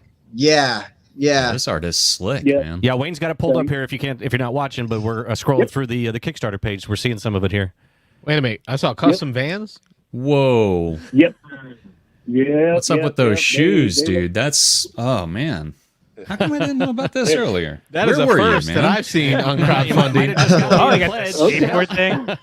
This they is got like right skateboard out of decks. Seattle. This is like all perfect Seattle type stuff here, man. It's great. So, Jim, how possible do you think this would have been without Kickstarter? Without Kickstarter, I was also picked as a project they love, and I got a pretty decent push from that. I also work. My 9-to-5 job is a nerd job as well. I work at Arknight and Mimic Dice, so I pushed it out on their channels Mimic as Dice. well. So, but like just the projects we love, I think netted me, I don't know, probably about maybe 10%. No, a little more, like 15% of my total funding. Nice. So Nice. it wasn't without it. I also did Jill Up for a bit, and I got some serious opinions about that. Okay. Yeah, but in doing Kickstarters through the 9-to-5 job and working with them, I learned that the marketing you pay, you literally make no money. Unless it goes really bonkers, and you hit a certain margin with your production costs. Like what you pay is going to be what you make, and that's it. Mm-hmm. So, and I was just like, well, I don't feel like paying into this that deep just to make it look bigger. You know, I'm gonna build a fan base, and maybe the next project I'll do that with. You know, having a bigger base to start is a big push. That's kind of my idea. Which is sometimes also, it's getting that first one out. Yeah, Yeah. exactly. That's that bucket list piece that check the box. Like, you know, I put a product into the world for other people to enjoy. Mm-hmm. Right. No, it was last year was my bucket list year. I kind of checked them all off. I had a published module through Arknight. Years ago, I had my art in like White Wolf games and stuff like that. So the only thing I had left was a D&D adventure and a board game. So I checked them all off. Nice. Sweet. Don't kick the bucket now. Yeah. Oh, Just get a new one. Just get a What you new need to one. do is Before I go buy deliver. some miniatures and keep them unpainted. As long as you have unpainted miniatures, Yeah, you're okay. you're I'm not gonna done on live this earth. forever. I'm gonna Yes. live forever. Yeah, I got like 5. Don't finish Yeah, I them. got- Uh-oh. Yep. Oh, my eyes don't allow that. Well, We got to get you more plastic, Jim, because I need you to keep making games, man. So Okay. All right. Well, Well, we appreciate you I'm- representing the Board Game Rundown fan base. yes. So it's official. course. Board Game Rundown had their first call-in show with a caller from their show. hey yo, oh, of course. No, these guys are great, and they're always entertaining as hell. Yeah. So, I mean, we try. Yeah. I'll say that. Jim, you're the man. Stay metal. Horns, buddy. oh yeah. Wait, wait for the Give him a super horn. flash. Wait, come on, it's gonna happen. There it is. It's like the only reason to have an iPhone. Hand There you gestures. go. And I'm lazy. It does what I need it to do. I don't have to Oh, there it is. program anything. Hey, we thank you so much for your call. Check us out, Sure. Beans and Dice Podcast. We do stupid shit too. Yeah. Wait, is it after Yeah. 10? It's after 10. Hey, We're good. good. Oh, we can loosen up a bit. I'm in. It was good to hear your voice, Jim. Thanks for calling, man. I appreciate it. Good night. Good night, Jim. All right, we got a BGR caller. Check that box. That's awesome. Yeah, So- so the one problem with his game on GameFound, no sneakers. Right? A little Probably bummed don't. on that. If I didn't let that happen. Hey, guess what though? I know a guy might be able to help you out. Get you a line on them sneakers. Oh, all right. That sounds slick. There you go. No, That's but a then- stretch goal I've never seen before. Yes, yeah. That's cool. But like that, like Jim, right? That's an example of like just on a little side tangent real quick. Like a wonderful thing about just being lucky to be able to do a show like this is before Gen Con, he had put out a thing, was like, hey, looking for content creators, anybody want to look at my game? And I was like, this art looks amazing. Like, I don't know what this game is, but this art looks fantastic. So I was like, let's check it out. And then he found us at Gen Con and then we started chatting him up. And like, I just felt like we became fast friends, Nice. and that's the thing I love about this hobby, Kickstarter or not, right? Is like, everybody's so cool. I mean, 99% of everybody's so cool. There you go. The vans will be on the expansion. Nice. But Jim's one of those guys, right? Like sometimes I got questions about Kickstarter. It's like, I could reach out to Jim and be like, okay, so like, what's your 2 cents? What do you think? You've been through it, and Those are the kind of folks that we've really enjoyed having on this show. Yeah. Some of our best interviews have been folks who are self-published designers who've gone through the Yeah. process, and we have those conversations about take me from beginning to end. Like, how did it go for you?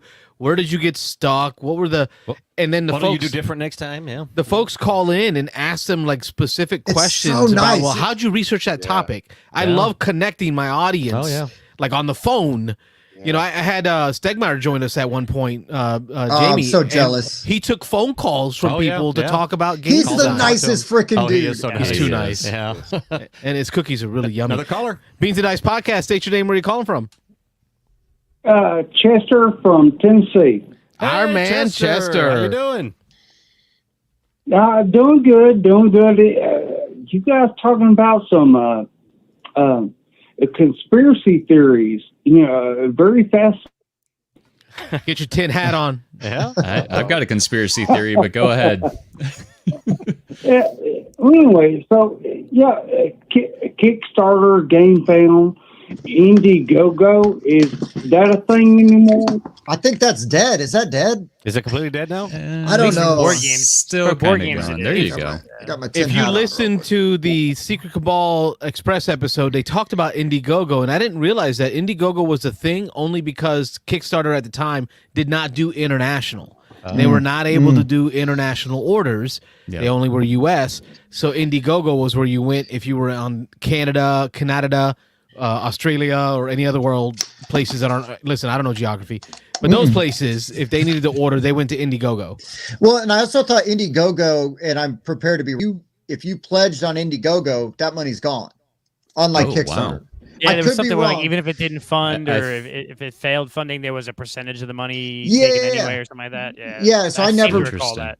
I saw that one time like 10 years ago, and I never went back to Indiegogo ever again because I was like, at least Kickstarter, I could put a couple bucks down and I can get it back. Well, Chester, on this Cthulhu monster I have here in my hands, show me where crowd surfing or crowdsourcing hurt you.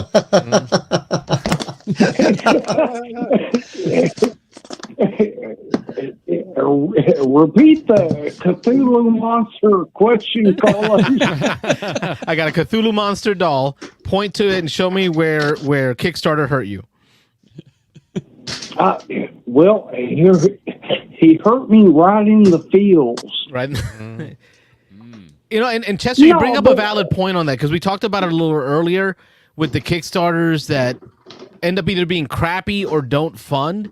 It's the feels, right? Because you get these newer folks that get into gaming. And Chester, I believe you called before. You were newer into the gaming hobby, if I'm right. Tell me if I'm wrong. I'm trying to remember the Chester that I spoke to. Oh, you wrong. Yeah, he's been around for a while. Okay. Yeah. So maybe I'm thinking of Chester out in Chester. We work with Chester. No? Go. Yeah, you're wrong. Okay. It's cool. Yeah. I mean, look, Carlos, you got the board game rundown, and one guy's laid back on the couch. But luckily, he's got his camera off. Wait, how that's- would he know that? You know, I mean, Look out your window, Mike Rice.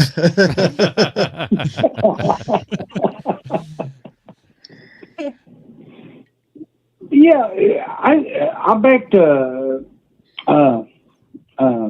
crowdfunding project one time, and I'm still waiting on it, but I believe in the project and what the creator has in mind for the end result. But I'm not going to go into specifics, but I really enjoyed this conversation, and it got me thinking, it got me thinking, guys, about refrigerator magnets. Take us down the path. I'm trying to. Let's go. I'm ready for it. Okay. Yeah. Think about it. Where are we going, Chester? When your friends and family find out you're into something, next thing you know, any kind of silly holiday or special quote-unquote occasion occurs, you're getting pig magnets for your refrigerator or something like that. So, Right. If they know you collect shot glasses anytime they go anywhere, they're going to bring you Here's one. a shot glass. I found this shot glass. No, Yeah. I feel you, Chester, because I have a Amazon wish list full of board games, right? And what I learned like 4 or 5 years ago was I need to the games, like when you add stuff to an Amazon wish list, it goes to the top, right? You have to reorder it. And so one Christmas I got a bunch of board games, and it was all the board games that were the top of the list. And they weren't really the games I necessarily wanted. They were just ones I was thinking about. So I threw them on my wish list. And I'm like, oh damn, I didn't want that game. I wanted the game at the bottom of the list. So now I really have to. I know that all my friends and family are going to go to my Amazon wish list, and I got to make sure that the games I really want are at the top of the list. And if it's one, I created a secret one that I just throw all the expansions and stuff on for. But I ended up with games that I like have never played. Like I was like, oh, that game sucks. I'm never gonna play it. It's just sitting on my shelf, you know. So yeah, I feel it. Yeah, that's how you Family end up with games like this, where it's like, I didn't. I'm into board games. Why did you get me this game? Autocomplete. Oh yeah, like one of my buddies who tried to get me Know Your Meme, which Oh god, that's but then accidentally gave me New Phone Who Dis, which times six. So, show me on the Cthulhu where New Phone Who Dis hurt you. Show me on the Cthulhu. New Phone Who Dis. So now Chester, sounds like you're talking from experience here. What kind of gifts have you received Tell us from your family because they found out you were into games? Like, give us an example. Oh, I've got all the wingspan. I haven't bought a single wingspan anything. I see no problem here so far. Be worse. But I've got everything. Oh, he's got it twice now. Yeah. He's got now you've got gifts for other people next year. You're good. There you go. Oh wow. No. Make a trade. No, you gotta watch the birds. I mean, you know, we all know birds aren't real, but you gotta watch them. That's why they're on the power lines, because they're recharging their battees. That's why they sit on power lines. They're all there to surveil us. True. Nobody believes me. 10 hats. Watching and judging. I've been telling you people. Put my tin hat back on. There you go. 10 hats back on. That's right. Tin hat back on. I'm ready. All right. This is the judgment. But anyway, what I was getting to was a loved one of mine recently gifted me a board game. It's called Earth. Good game. And so I was like, oh, yeah, I've heard all kinds of good things about this, you know. And I'm setting it up, going through the rule book. I'm at page 5. I was looking at don't judge me, man. I'm just trying to stay caught up. You know, page 5. All right, we're all on the same page now.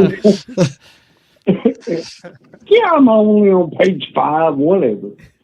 So I was looking at the back of the box lid, and I looked and I saw it was like, and thanks to all the original backers and in very faint letters, which my very nearsighted eyes cannot see, are the names of all the backers. So, I mean, what is that worth to you?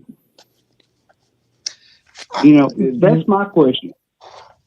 I mean, it was cool to me the first time it happened, but after that, I don't really care that much personally about that specific part. Does anybody know how much it would have cost to back to get your name in the book? Because I know they have different levels to do that, right?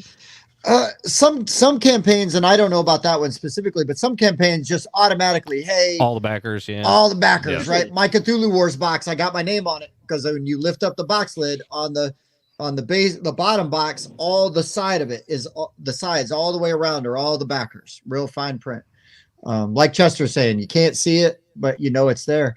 Gives you a little sense of pride. Yeah, I mean, I like to go find my name every once in a while. Like, hey, I did that. It's cool. It's cool. I'm not trying to poo-poo on it, but you know. It ain't the reason I back, though. You know, like I don't back for that reason. Obviously, you know. I'll tell you what it's kind of worth, because Robert and I don't Kickstart, but you know what Rob did a lot of. He play tested. You need to stop lying. Okay, Carlos. often we'll use the word often.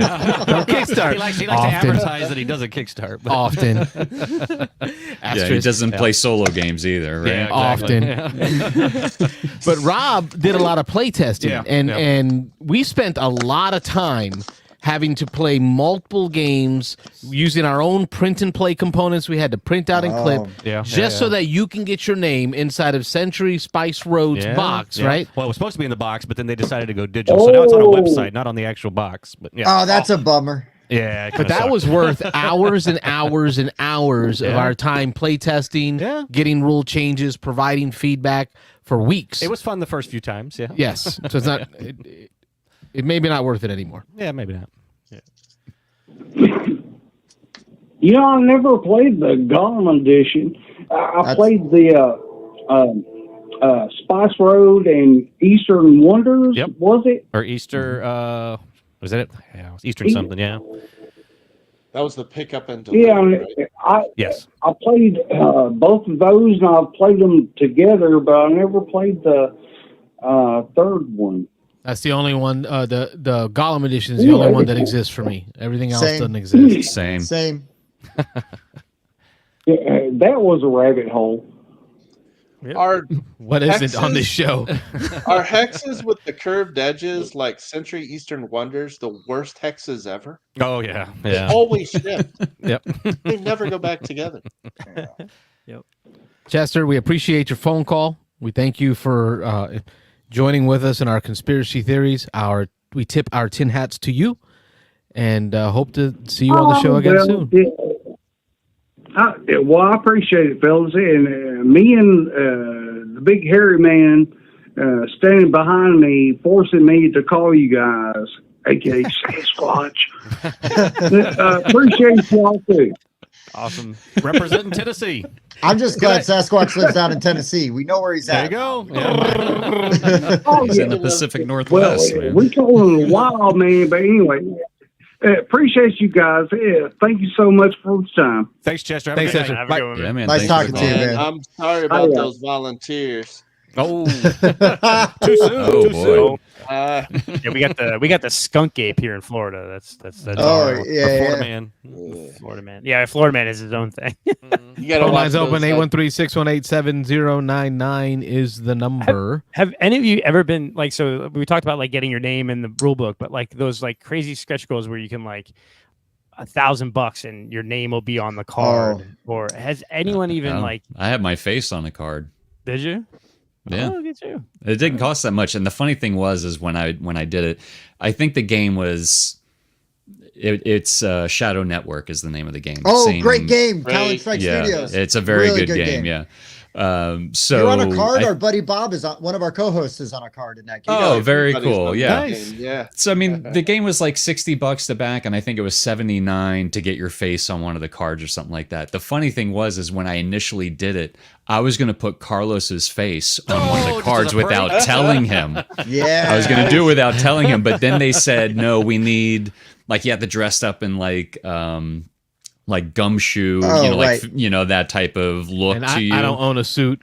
Right, and you needed like 3 positions of your face so that they would be able to pick the one that they want. And I was like, oh man, I so want. And then the funny thing is I wanted Carlos to be in the game and then play the game with him before he even knew about it. Let him realize And it. then when he looks Deal down, that like card. Yeah. that was the whole point of me trying to do that, but then I wasn't able to do that. So so I ended up putting my. I've own never face heard in there. that story. That is hilarious. I've never told anybody. This is the first time I've ever told Look at anybody that. about this. Yeah. That's cool. I would That's imagine like awesome. Mike trying to trick me to like, hey, no, we're just a costume party at your turn this week. Everybody has to dress up like a detective. Okay. So it's funny you say that. So I've never paid, the amount to get into a game, but just this last year, we did kind of get up the guts to start asking people that we're friends with if we could like find a way to get into their game, like the show, like Board Game Rundown guys. Get Oh, into cool. And Mike, I don't know if you can bring it up, Rice, but you know what I'm talking about.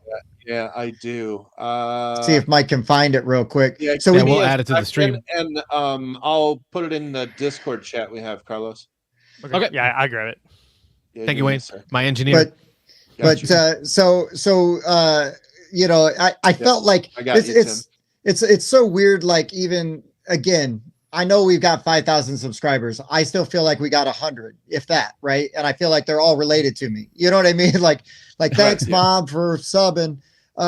You're welcome so- for those work phone subs, Tim. Yeah, thanks, Mike. But it's really What you weird. don't know, we got like 5 devices running in the room watching this show. So we do. It felt really weird and like too big of an ask to do this. But then I was after we did it, I was kind of like, I kind of want to do that again. because that was super fun. When you see what happened when it comes through, I was just so excited with how it came out. Oh, I saw it just popped up in the Discord. Yep. So I mean, it kind of also made me probably more willing to pay or back at a level, especially if it's like from that where it's only like $79.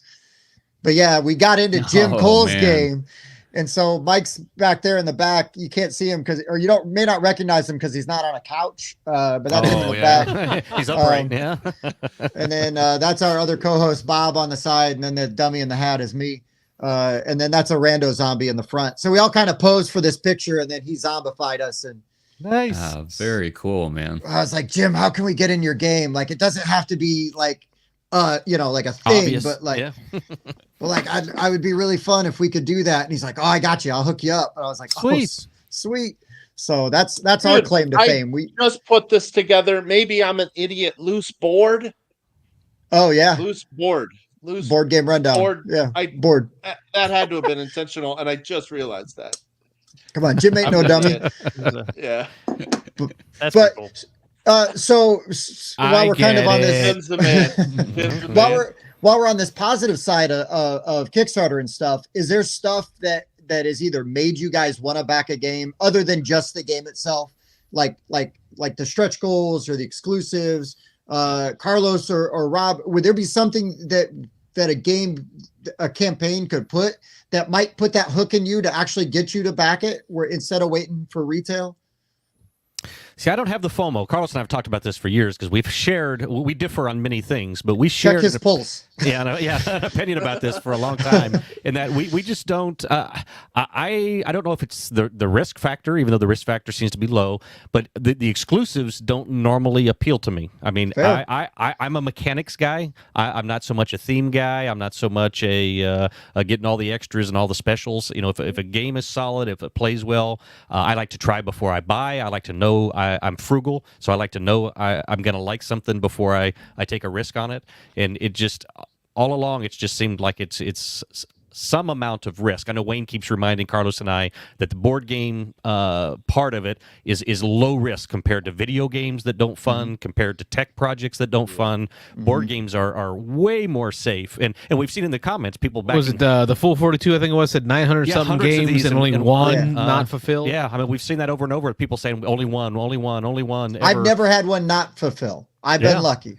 Yeah, I think for you, Rob, it's more about the try before you buy thing. You love to play a game first. Yeah, I like to know I'm going to like the mechanics. I like to know I'm going to play it over and over again. That's why I wonder. Like some of the companies are now starting to put up the games on BGA before they go to Kickstarter.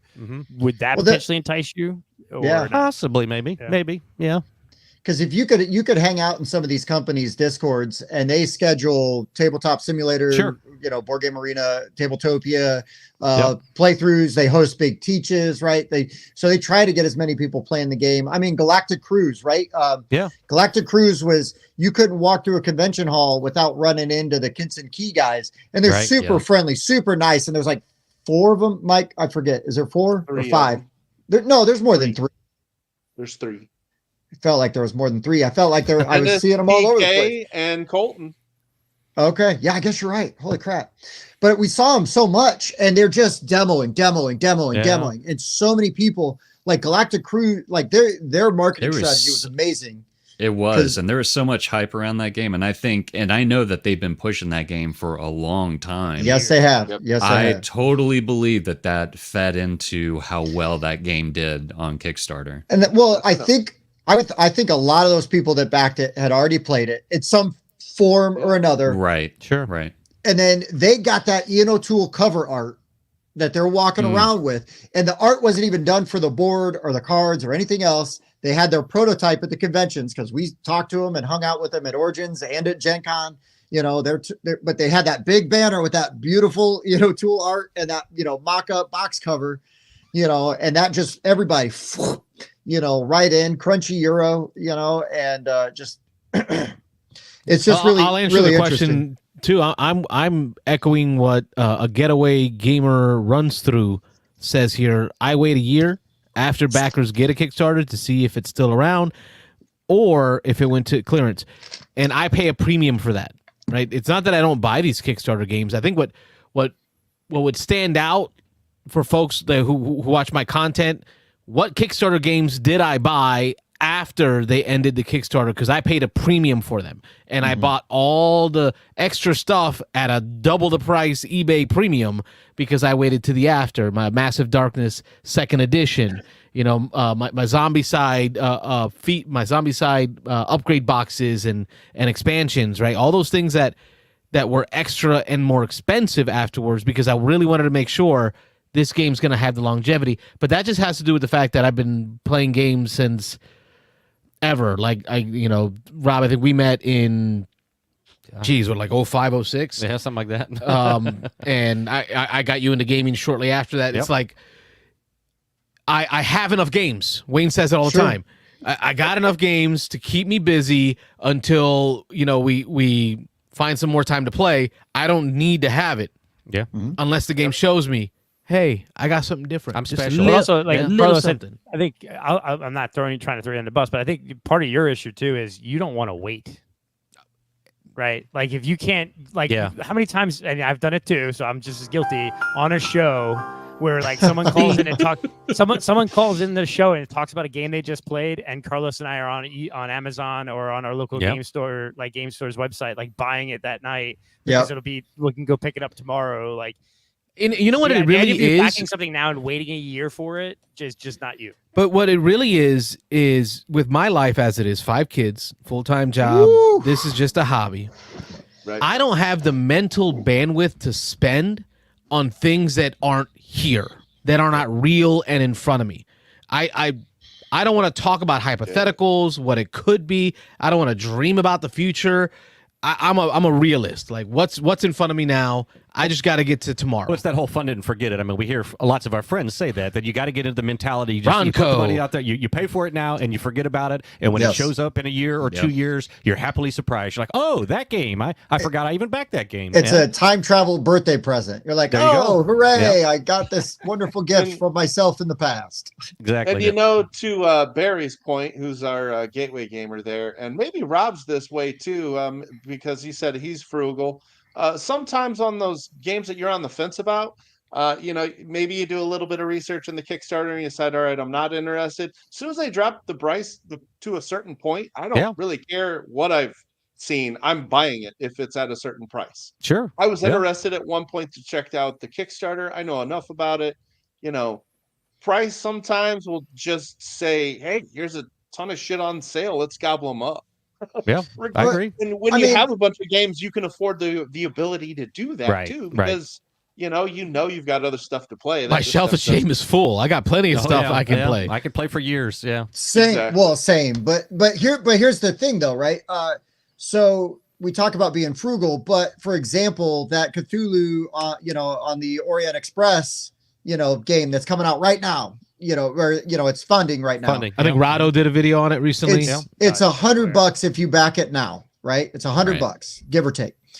If you wait till retail, and it's just what Carlos said. You buy at retail, it's going to be closer to $200, right? I think they said retail is like 160, 170. MSRP is like. And so for me, it's and then you add inflation between now and there. You're looking at another $300 of investment. Like you buy it now, you're really saving $300. So that's girl math. Girl right? math. I got my Kohl's cash. So I can buy a second board game just for backing that game today. Yes, because I saved $300. I'm printing money. You see how that works? I'm printing money over here. But no, sometimes that is an enticement for me. There have been games where it's like, you know what? If I get it right now, I'm going to get everything for, I'm in like Gloomhaven. It was cheaper to back Gloomhaven than to go buy Gloomhaven. Same thing with Frosthaven.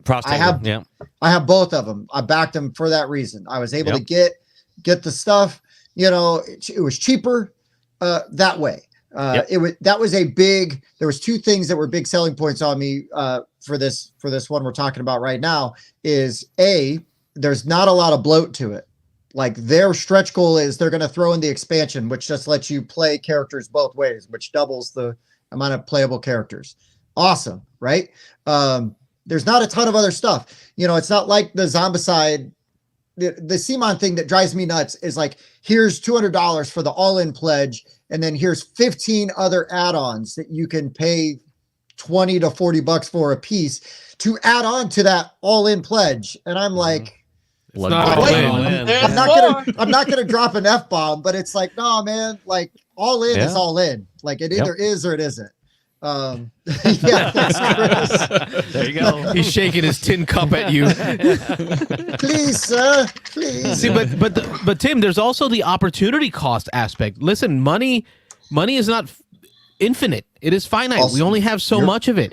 Any money that I put towards a game that I might get in 3 years is money that I can't spend on this beautiful Mansions of Madness expansion, which I ordered so that I can play one scenario out of it, right? Because I want to play the Agatha Christie style murder mystery out of this, right? But had I dropped my spendable money, this may not have made it to this table today. The opportunity cost of investing in the future, which I get it. Listen, this is how rich people get rich, is they invest in the future, they save money over time. It's probably better that way. Yeah. But then I don't get the opportunity to play the things I want to play today. Yeah. Sure. No, and that's the whole thing, right? It's all these things that enter into our decision-making process, you know, and some of it we see as perks and some of it we see as negatives, right? Like you see it as a negative because you don't want to get that game, you know, you want that game, and I would take it tomorrow too if I could, right? If I back it, like, hey, sweet, your game's in the mail, here you go. I wish it worked that way, but also I've gotten very good at just going, you know what, I got enough other stuff going on. Like when I get that shipping notification, now don't get me wrong, I'm gonna be like at the window, you know, waiting for UPS to show up.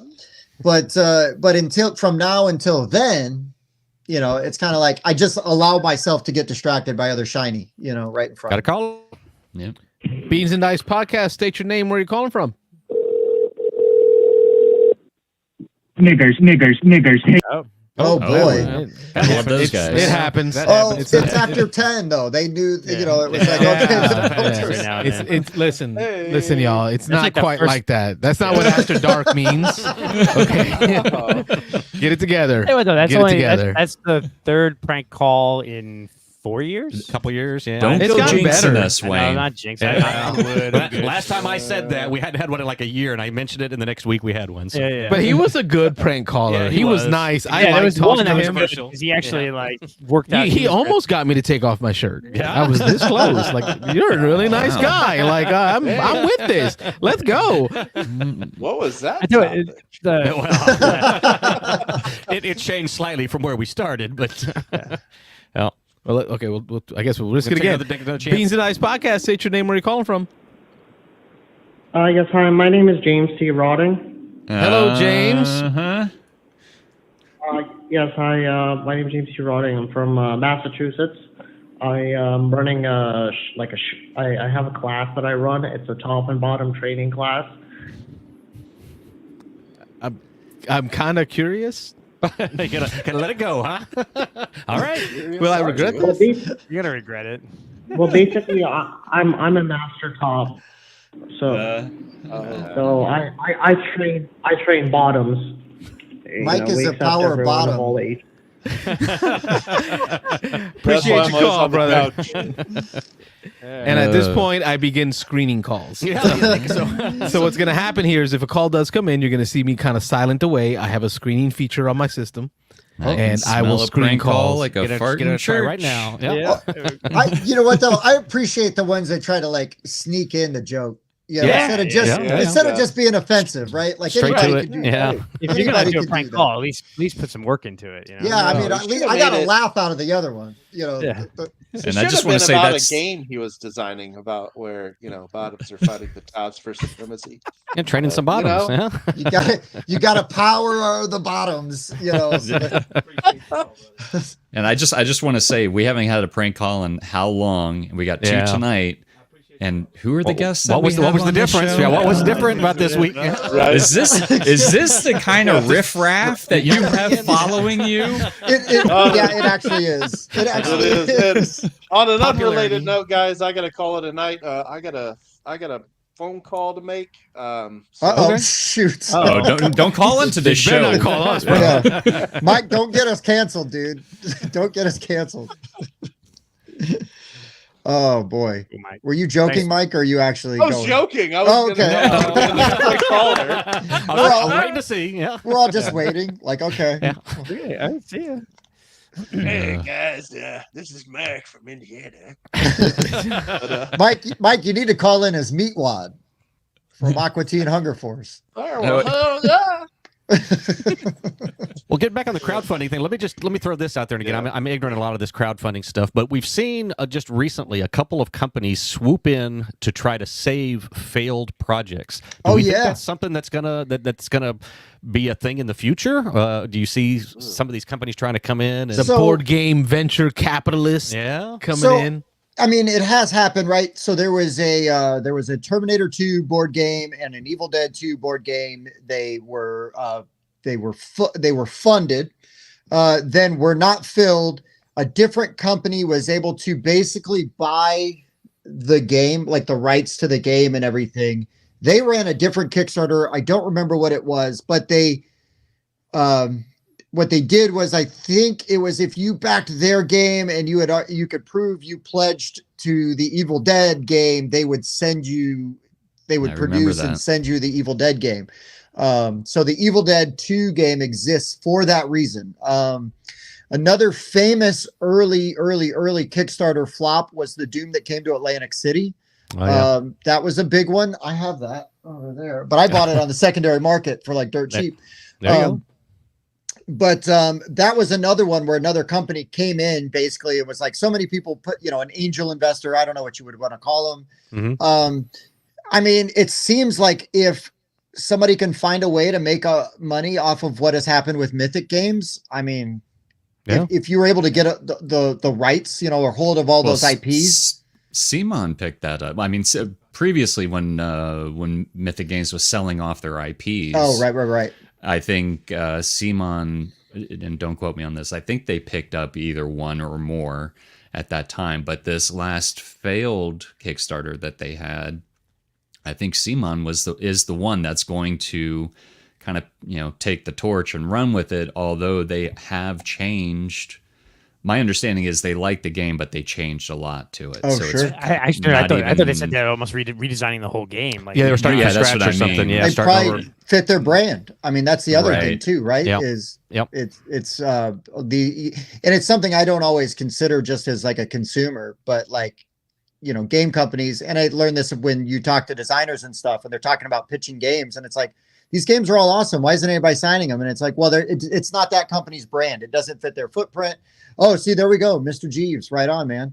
So I want to know from him, did he get his copy through the other Kickstarter? Or did he never get one? I'm just curious how Kyle. how that worked. But yeah, so it would make sense if a different company acquires basically the bones of that game and then goes, it's not our style. And maybe it was a bad game, or maybe they're going to turn it into a bad game. You never know, right? Like all kinds of things can happen through development. Right. I think Mythic Games has a history of doing. Thanks, Mike. What's the right word I'm looking for? Oh yeah. Mythic Games has a history of doing like these convoluted games. Not that they aren't good, but they tend to have like this overbearing rules, very minute details that they you try gotta to say get right. So like, they're over loyal to the theme or whatever, so they sacrifice gameplay. Yeah. So I could totally see Simon pretty much rewriting everything and just using the IP. Because Steamforge does the same thing, right? Steamforge, it's got their hands on great IPs, but their rule sets sometimes, man, you're like, really? Like, I guess thematically I understand how it makes sense, but wow, that's a lot of work to get there. Yeah. But it's not like Simon hasn't done this before. I mean, when Eric Lang left, they had to take over True Bang, right? Yeah. And like redo the whole thing. So this is not uncharted territory for them. Right. A little different because I was an internal employee. Like, Eric, what you are were you doing with this? No, Eric being an internal employee Eric, of Simon, Eric Lang, and then they picked it back up, and I guess they weren't happy with where it was headed and completely revamped it. I don't even know if it even ever came back out. They haven't released the second wave yet because they're going to redo the entire thing. Yeah. I haven't backed a Simon game since Eric Lang left because I backed Ankh, Blood Rage, and Rising Sun. Love all of them. Ankh's one of my all-time favorites. Yeah. But yeah, I mean, I got to think that the Kickstarters that fail, unless really the only time a company is going to come in and save it is if it has an IP that they want. Right, because and that's why I'm even surprised that Simon's rescued the most recent game from Mythic, because it's a generic fantasy. It's not an IP. It's like they came up with it. It's like they're, but unless they think that they can take that and make it a world that they can then have 3 or 4 more games. They might want the bones to that game. They might be buying that design, right, and then they're going to skin it, the way they want. Yeah. So, but I think that'll be few and far between. I think it'll be those big ones that can because it's publicity too. It gives goodwill to the gaming community. What a lot of people were saying is that maybe they were just doing this as a gesture for some positive press, some goodwill. Although we saw kind of it backfired. We talked about this on the show that a lot of people were upset who had backed the game, and it kind of blew me away that now you're going to get something when you weren't going to get anything at all. But I guess there was a lot of people on the forums and stuff saying, I don't want a zombie-side version of the game that I was. Right, it's a different game at this point. Right. And Simon's like, oh, okay, well, scratch him off the list. Yeah, exactly. Yeah. So, So I don't quite get that speaking out publicly when it was going to fall flat, you were going to get absolutely nothing for your money, and then now you're going to get some kind of product. It may not be what you thought you were getting that you went in on originally, but... Yeah, I think they still have to pay into it, though. Like, only the one, from what I understand, is only the ones that did the all-in are actually getting credit towards the remake. Right. Everybody else... You're SOL at that point. Wow. Yeah, it's like half of the people are fine, the other half aren't. Yeah. Right. But Rob, I'll say this though, look at the comment sections in Kickstarters can either be extremely positive, or it can turn nasty right away. Their Twitter feeds, their Reddit threads, all they over get the place. Really, it can be, they get wild. You know what's ridiculous is sometimes that's simply a result of an update being late, which is just really crazy to me. You'll see complete vitriol because somebody hasn't made a comment in a while, and that bothers me. Yeah. We got to clear this up here. There's an allegation of a onesie, of Mike on a couch with a onesie. I'm hearing the weather's 47 degrees, so this is very apropos for this weather. Mike, do you confirm or deny the usage of a onesie? No, I do not use a onesie. Is it a Cub but Snuggie? I do sit on a couch with a laptop next to me on occasion, and there's a blanket on my lap. So He calls it a blanket. Okay. yeah, Gotcha. Yeah. It's not. It's only a onesie if you're wearing it. If it's draped over you, It's different. 47 degrees, we'd be in Parkers. And oh wow, yeah, we'd be in shock here in Tampa. It's 39 currently. We had snow flurries today. We're nice. So it's 82 and sunny today. Yeah, I hate you. I had to go shovel that 9 inches of sunshine. It was a pain in the ass. Yeah, but how humid was it? Actually, went to Max and poured yesterday, so it was actually very cool. And you probably got rained on 3 times while you were doing it, like for 30 seconds at a time. Not lying. Chasing alligators off. I've been to Disney. I know how it works. I don't hate you guys in July at all, though. We're all July and August. Yeah. It's Africa hot in July. You just stay inside. This is why we do board games and not, no doubt. not outside stuff. It's the same thing, just different reasons, right? It's exactly. It's different weather, times of the year. but same thing. Oh, 8 feet of snow. Guess I'm staying inside. We're coming to the end of the show. We don't do 4 hours like y'all. We do 2 hours. Well, we got to work in the morning. I mean, we do about a 2-hour show. So for the BGR folks, sorry to disappoint. I know this is probably about halfway of what you're used to. Just warming up. and this is the part where we get a chance to kind of close out, talk anything geeky goodness other than board game that we've been up to, anything we want to share with the folks at home, and we'll just go round robin. Anything geeky, different or geeky that y'all have been up to that want to share in the geek realm. It's Geek Realm. I just binge watched an entire season on Netflix, so I got a proper show. It's called Bodies. Mike, did you tell me about that? Oh one? yeah, Mike told us about. I was the one that was telling you about that. Is this the one with the different timelines? Yes. Yeah. Okay. 3 different timelines. The dead body in each of the 3 different timelines. I watched the entire series in like a day. So thumbs up. It was good. 10 episodes. Great. It was good. Perfect. 1 season done. It's not it's one and done. So it was really good. They kind of left it open at the end. They did kind of leave it open, but they've said no, it's closed. They're done. Okay, all right. But it's well, good. that's good. It's really good. Yeah, I finally got that binged while I worked last day. Robert, you got to go see Dune this week? I did. I took the oldest two kids to go see Dune, and Nice. definitely all thumbs up. Carlos came out of it with an instant 10 out of 10. I'm not going to say 10 out of 10. I'm going to say 8.5, maybe 9 out of 10. It was. You got to really commit, good. Robert. You can't sit on the fence. Can't go. Got to commit. I got to see it in the IMAX, so I got to feel it as I was watching it. So that's always that's that's kind of always light. the It was kind of light for you. Yeah. Too light. 2 out of 10. Maybe 3 out of 10. Yeah, that's my thing. But no, it was definitely. I would definitely encourage you to see it, and of course you got to see it in the theater. Carlos drugged me to the first one to go see that in the theater, and I'm glad I did. I like how he says drug. I set up a game day at the local hobby shop. We had Dune board games. A bunch of people showed up. And then we went and saw. Then we all went and saw Dune after. At midnight, after a whole day of gaming, we both fell asleep during the movie at different points. I do believe that was true. So, it was a rough watch of that one, but yeah, it's definitely one you got to go see at the theater. It's a one of those. Did it make you want to play Dune? Oh, absolutely. Yeah. As soon as I got done, I was telling the kids, "We got to pull out Dune. We got to play." Dune's always been one of my favorites, but yeah, definitely. Now you have to specify which Dune, because there's the people that like yeah. the old Dune from the 70s, and then there's no. Yeah, I've never played that one, so I need to get that experience in, because that is an think you do. experience. I've been looking at buying it because it's not that expensive. Well, no, when they got the new one, the War for Arrakis, is that what it's Oh called? yes, Yeah. It's they're calling it the War of the Ring, kind of a reskin version of it. So yeah, I definitely want to try that as well. But yeah, I thought that's Simon, I think, right? I believe that's Simon. No, is that? No. I thought it was Gale Force 9 that did the new one. No, Gale Force 9 has a Dune IP coming out. They also have the reprint of the old one from the 70s. Yep. Mm-hmm. But I could be wrong. Yeah, I forget who that new one is. Yeah. If we were going for 4 hours, I'd have got it. No, like it's 3.5 hours. Simon Global. Oh, see, what happens is I say the show ends in 2 hours, but then we banter for 30 minutes about geeky stuff. Yeah. It's the Midwestern goodbye. I get it. Yes. There you go. Yeah. Absolutely. Yep. Yeah, but then we talk on the way out, then we have some more pizza, and then we talk in the car outside. Yeah. So yeah, War for Arrakis is Simon. It is Simon. Okay. Okay. Well done. All right. Now, you keep hating on it, Wayne. Yeah. And then we I talked don't last week. hate on Simon. I just haven't backed one of their projects. Because last week we got to play the Dune Imperium Uprising. No, Dune dash Imperium semicolon Uprising, whatever the heck it is. So yeah, we compared that to the Dune Imperium versus Dune Imperium Uprising. Everybody loves Dune Imperium Uprising better. I'm not sold yet. I've played Uprising twice, and I played the original 10 times probably, and I still like the original. But anyway, that's a different story. Yeah. They're both good. Yeah.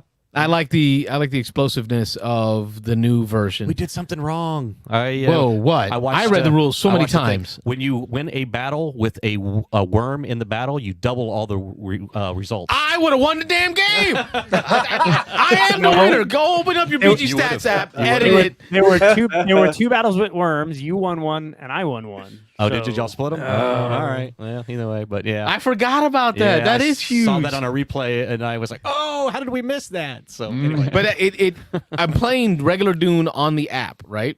And like turn 1, battle 1, there's a victory point, and that's like, oh, already like I've got to put in forces now, like so early to commit forces.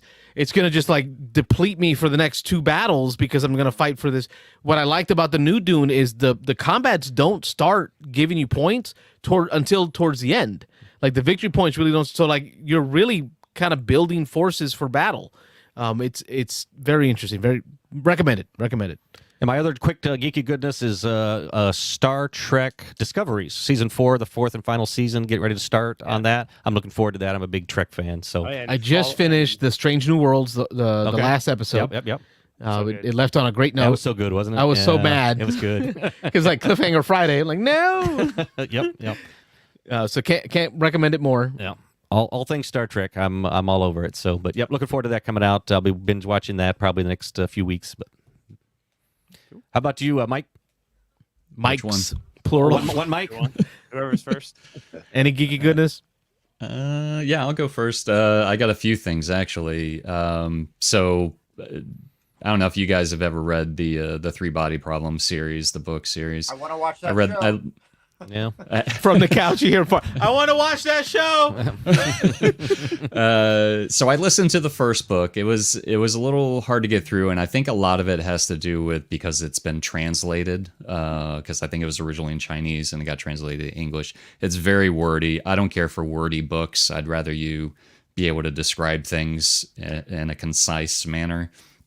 I got through the first book, but anyway, I'm on like episode 4. I think it's good. I think they are doing a good job with it for how much they had to take out of the book, because there's just no way you're going to cover everything. Yeah. But the one thing I wanted to mention, I don't know if you guys saw this, the guy that I think it was the guy that wrote the book, he got arrested for poisoning and killing somebody on the set. Wow. What? Like putting poison in their drinks and food, and multiple people got like extremely ill, and somebody died from it. Well, now it's There's an article out there. I got to find it. I'll post it in the Discord. Problem. Yeah, it's the 4th body problem. I just like it totally blew my mind. Anyway, That's crazy. That's true. Man. and I'll find it and I'll post it in the Discord. But anyway, non-geeky goodness, but board game related. And this kind of goes along with the topic that we were talking about with Kickstarters, and some of them taking longer than what they should have. This is the bad side of it, but it ended up being a good thing. Seventh Citadel, which was supposed to deliver, I think, 2 years ago, maybe, finally delivered recently. It was I used to live in Florida 3 years ago, almost now. It was the last game that I backed in Florida, and I just got it like a week ago. I have Seventh Continent. I played it. I've played be honest, I played the opening scenario a few times, died every single time. It was like a 3 to 5 hour, episode, and I just died. I even tried cheating once, and then I died again in the same thing. And I've never really gone. Yeah, I did deserve it. I've never gone back to it, but I've heard that the opening one that they tell you to start with is the hardest one, because they want to introduce all the mechanics or the mechanisms in the game. I haven't gone back to it, but anyway, Seven Citadel came in, and I was like, you know what? I'm going to set it up. I'm going to play it and see how it goes, because I've been waiting so long for this game. This game is so good, and I pray that the rest of the game is exactly like the opening scenario that occurred, because this is an ongoing story. It's not like Seventh Continent, where you would just like pick a curse or multiple curses, and once you beat the curse, the game is over. Like you beat the game or the game beats you. It's an ongoing thing, and it was just doing things that I just didn't think were possible with a card game, that you're creating the map as you're going along.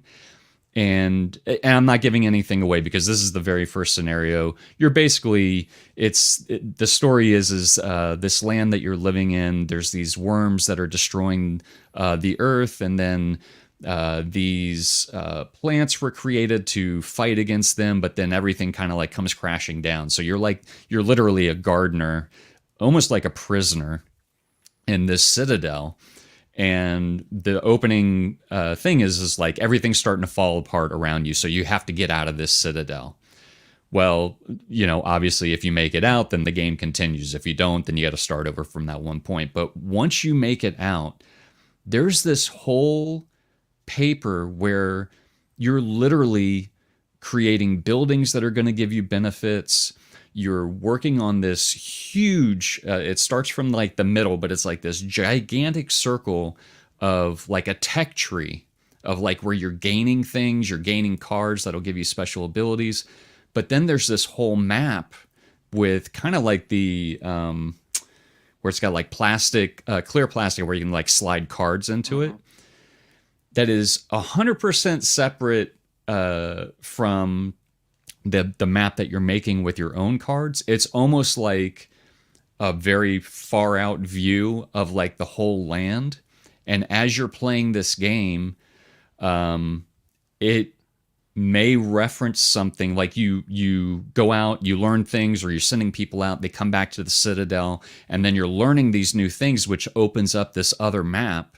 And then as you're playing the game, you can go to like specific locations on this giant map, and it's like this zoomed in version. Love it. Of Man, this sounds awesome. It sounds cool. I had such low expectations because I'm thinking, oh man, this game's took over 3 years to deliver, and this style of game, everybody's been doing it. Now it's kind of played out a little bit. And I wasn't crazy about, Seventh Continent, even though I love exploration type games.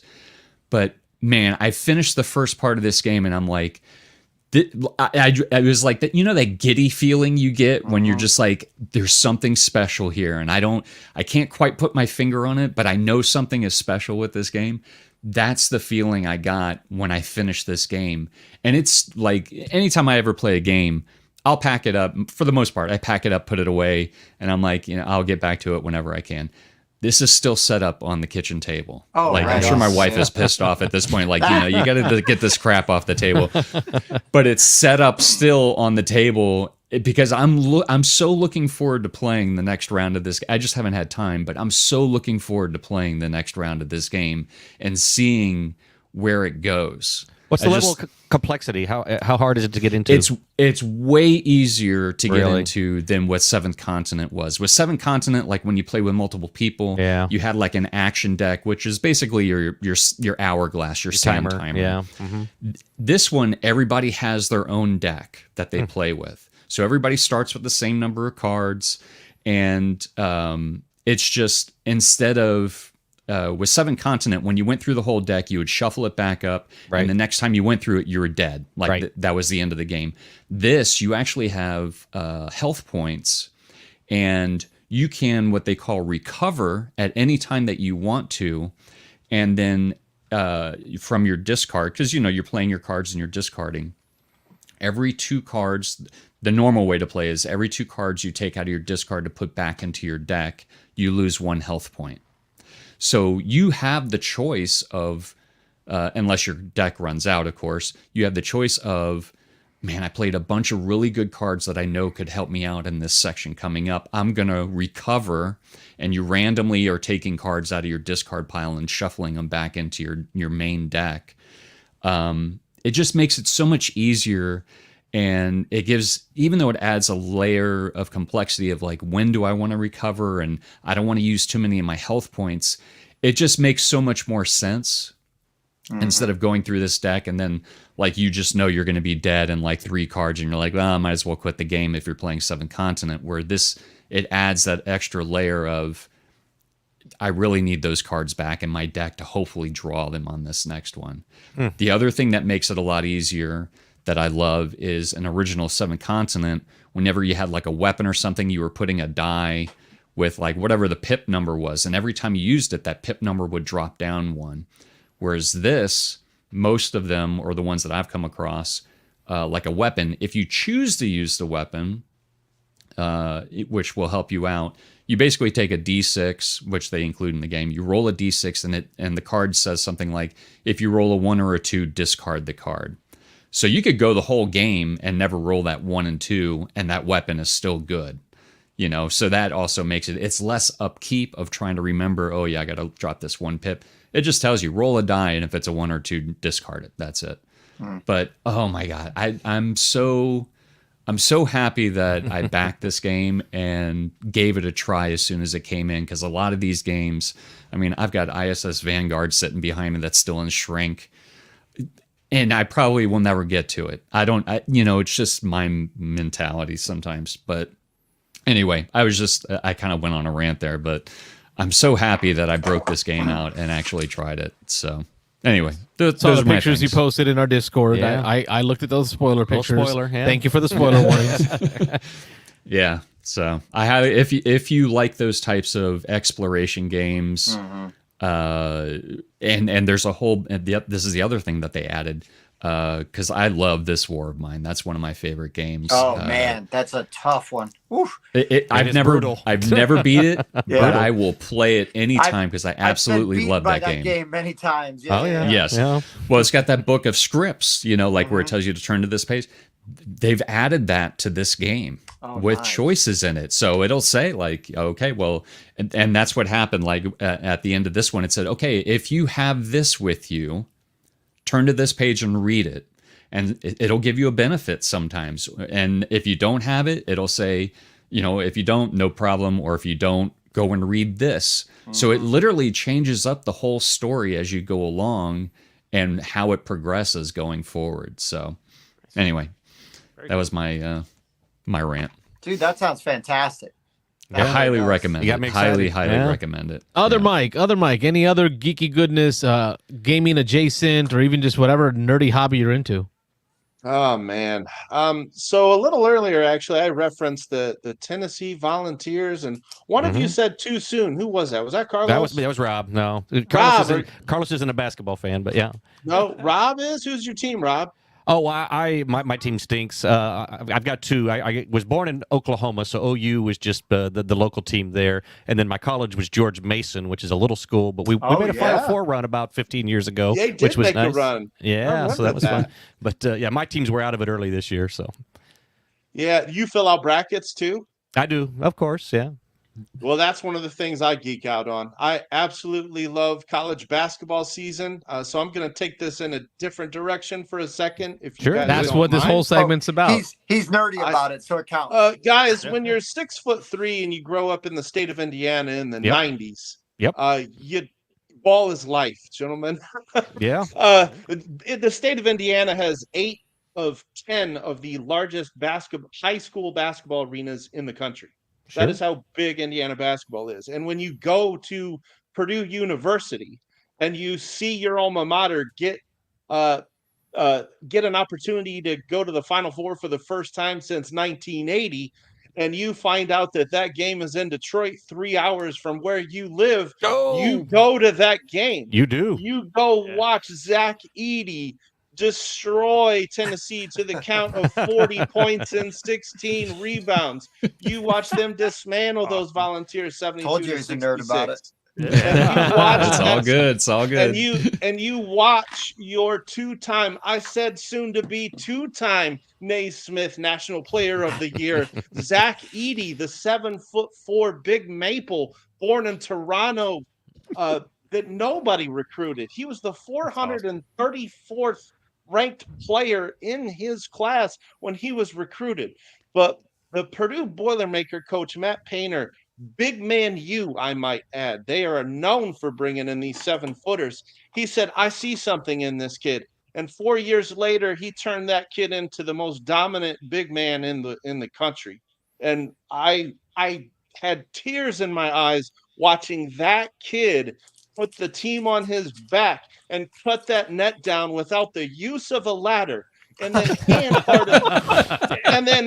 hand that net over to Gene Cady, the retired coach that set the culture that Matt Painter has been created, that got this program to this point, to this day.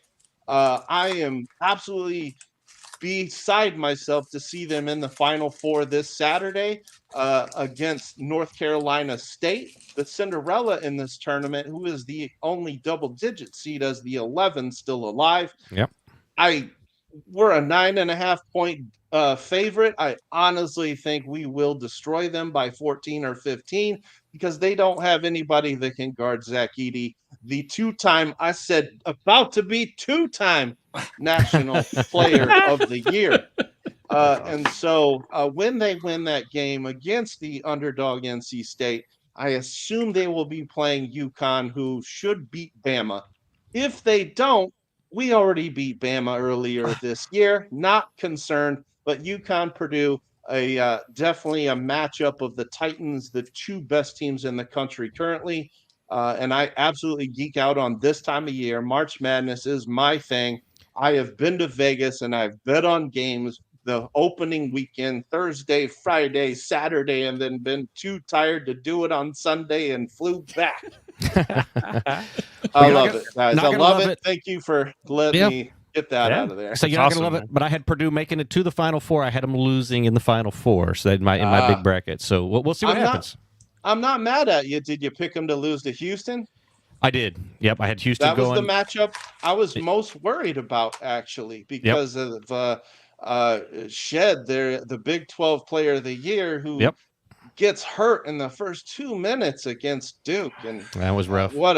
That's real rough. As soon as they went down, and I saw NC State coming out of that side, I said, "This might be our year. This might just be our year." Party time. So I appreciate it, guys. I see a sports call-in show in the future for these two. Like a whole guys, new channel. We'll talk later. We can talk I'll take another 10 seconds real quick. I've been into fantasy sports. I am the commissioner of a baseball league, which is the biggest grind you can think of. Done it. Yeah. As far as fantasy sports, I am the commissioner of a league that's been running for 25 years now. Damn, we nice. actually had lawyers draft a constitution for our league, and we must vote on changes. Nice. Very nice. So I don't know how much longer I can do it because of that grind. It's a grind, but man. it's been a nice run. But I love geeking out on the stats of the game and the competitive spirit that drives those games. Love it. That's why we're here. I find there's such a crossover. I mean, there's a reason these baseball or these beans and dice unis look like baseball jerseys. Like there's a crossover between sports. Yeah, I want one. Tight. Those are nice. Those are real nice. Beans and rice. Yep, that was it. Holy crap! Look at that, Mike Rice, beans and rice. That's the name of the call-in show. Only took Carlos 2.5 hours to figure that out. All downhill from here, guys. I better get out of here. He's white and salty. How about you, Tim? What's going on in the geeky world? Well, let me just say, my wife is a Purdue grad. My in-laws are Purdue grads. Actually, my in-laws flew to Arizona. She's a lovely today. woman. My in-laws flew to Arizona today to go to the game on Saturday, and they will stay if Purdue wins and go to the championship game on Monday. Wow, nice. They're that diehard. Doing it. And they didn't take Mike with them? What's going on with that? If you knew Mike like they knew Mike, you know. If I wasn't going to so many cons, I would have planned for it. Football is my passion again. There you go. I'm not tall enough to be good at basketball. I'm fast and squirrely, and I can throw some elbows. But like that, though, I think NC State is going to put if Purdue doesn't get the fouls called, because NC State's physical, man. They're going to beat the hell out of your guys. So we'll see what happens. But I for my own household's sake, I need Purdue to win. So then that will carry us to football season when Notre Dame takes over, and then I'll be good. Use that goodwill, that equity, and that goodwill. He wants his in-laws to be out of town for a longer period of time, so he needs Purdue to keep winning. Is that also true? That's fine. That's fine. But no, I actually talking about geeky stuff. I just went back and rewatched Firefly. Oh yes, man, wonderful. I have not watched Firefly in probably 10 years. Just because it's like, oh, you get watching other things, blah blah blah, Mandalorian, things like that come out, getting ready for that stuff. And I just got the Gale Force 9 Firefly game, Misbehaving. Haven't played it yet, but it's a deck building asymmetric faction game. And I was like flipping through the cards, and I'm looking, and it's like, man, I really want to watch the show. And it's only one season. So I got on Disney Plus, watched the whole dang thing in like 2 days. And I'm just like, it made me sad all over again that it only got one season. Because it's just one of the best. I watched it I watched the whole thing within the last year. I watched it last year. Yeah. And they just announced the new anniversary board game, right? Yeah. The Firefly board game, a new anniversary edition. Tim, have you ever seen the documentary on the making of the movie? Like how the fans got, so there's a documentary about the fan outcry about them being canceled, and the fan outcry was so big that they got the green light to do the movie. Yeah. In the movie, you can actually see my wife. She's running a Firefly RPG game. I'm off camera, obviously, but she's on camera, and we're playing an RPG game with Tracy Hickman from Dragonlance fame. I know who Tracy Hickman is. Yeah. So we were playing, so we're in that documentary. Oh, that's awesome. Yeah. So it's kind of all right. Hence why my kid's name is Malcolm. So I gotta find that doc he named his kid Malcolm. I my didn't name my daughter's- kid Malcolm. My wife did. My daughter's named Mallory, and I call her Mal. all Oh, the there you time. go. You know, I'm like, it's a good name. What's funny though is that I knew nothing about Firefly when Serenity came out. I got a buddy, me and him, we read Dune, you know, we knew the David Lynch Dune movie, you know, we were like the sci-fi nerds. I can't remember if he had actually watched the show or not, but we were like, oh, this sci-fi movie is out in theaters. Let's go watch it. So I went and saw Serenity, and then was like, wait, this was a TV show. And then went and discovered the TV show. Of course, having everything that is resolved in Serenity didn't matter. It didn't color my experience at all. Like I was just so happy to have, 12 more hours of this. More Firefly. Yeah, more Firefly. But anyways, it just reignited my passion for that show and just how much I appreciated it and how funny and witty. And I love shows I love Trek, but I also love Deadwood, and it's kind of like a wonderful Western, space Western. Yeah, space Western. They just freaking nailed it, man. 6 shooters and all, man. It's so damn good. It's so damn good. Cattle rustling. Yeah. Literally, right? Yep. And then Right there on the highway planet. robbery. But yeah, man, Firefly. Just love Firefly. It was awesome. Got to revisit it, get back in that world a little bit. And it's good stuff, man. All right, Wayne, close us out. I went already. I'm good. Yeah. Oh, Yeah, well, we're we went through us first. How memorable it was for Yeah. Carlos. Yeah, it's all right. Just repeat it. Just I'm actually gonna remind post him it what you next- said. I finished up Star Trek, the Strange New Worlds. Yep. And I've just been locked into. You loved the musical one, I heard. Oh my god, that was horrible. Yeah. That was the worst episode ever. Oh, come on. That was a I haven't grind seen it. to get I through. haven't seen it yet.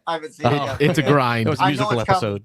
Yeah. I know it's coming. It's not as bad as the ear piercing episode. There's an episode where everybody's got this ring in their ear. Oh, yeah. And I'll be watching in the bedroom. My wife's like in the living room, like, way away. And she's like, what is that noise? What is that godforsaken noise? And it's just like this ringing noise.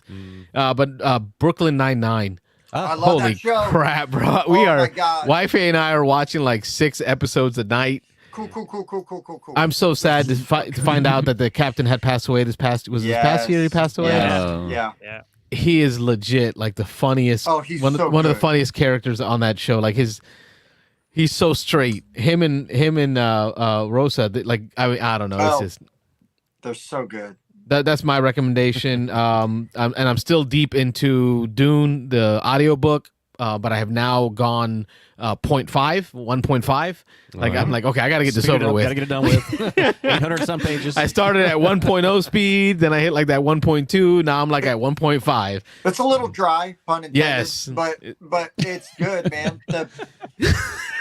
Desert. I see what you did there. Yeah. But the Betty Gesserit machination stuff is so good, man. It like when it starts getting to some of those extra levels, it's awesome. Yeah. I'm glad you're enjoying it. Well, at least hopefully Trying to get into that Dune lore. Gotta get my money's worth out of this Dune board game. this Now we gotta- Duneverse. We gotta get Yes. one Mike to read the book now. Start with the appendices, Mike, though. Oh yeah, man. I mean, just yeah, I'd like to understand because my friends invite, just so you guys know, a friend of mine that I've met here, he's the one that introduces me to all like these Japanese trick takers, but like his favorite game is the original Dune, like the 79 Dune. He even before they even did a print of it, he sent the files out to be printed and has like these special, like he's a nut for it. And he invited me to play one time.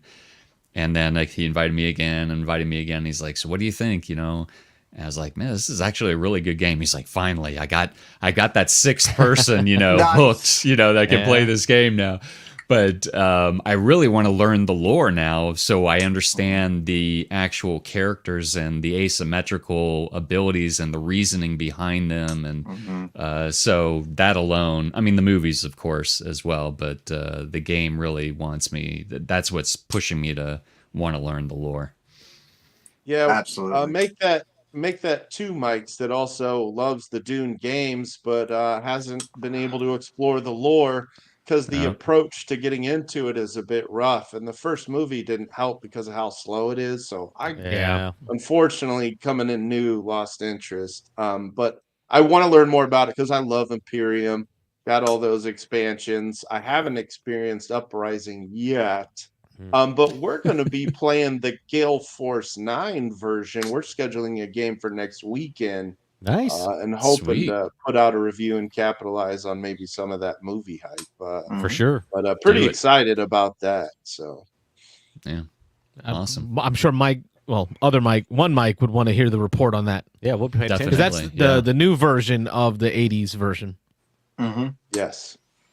Yeah. All right, folks. Well, that gets us past the 11 o'clock hour, just like we promised. You get at least 2 hours of content here.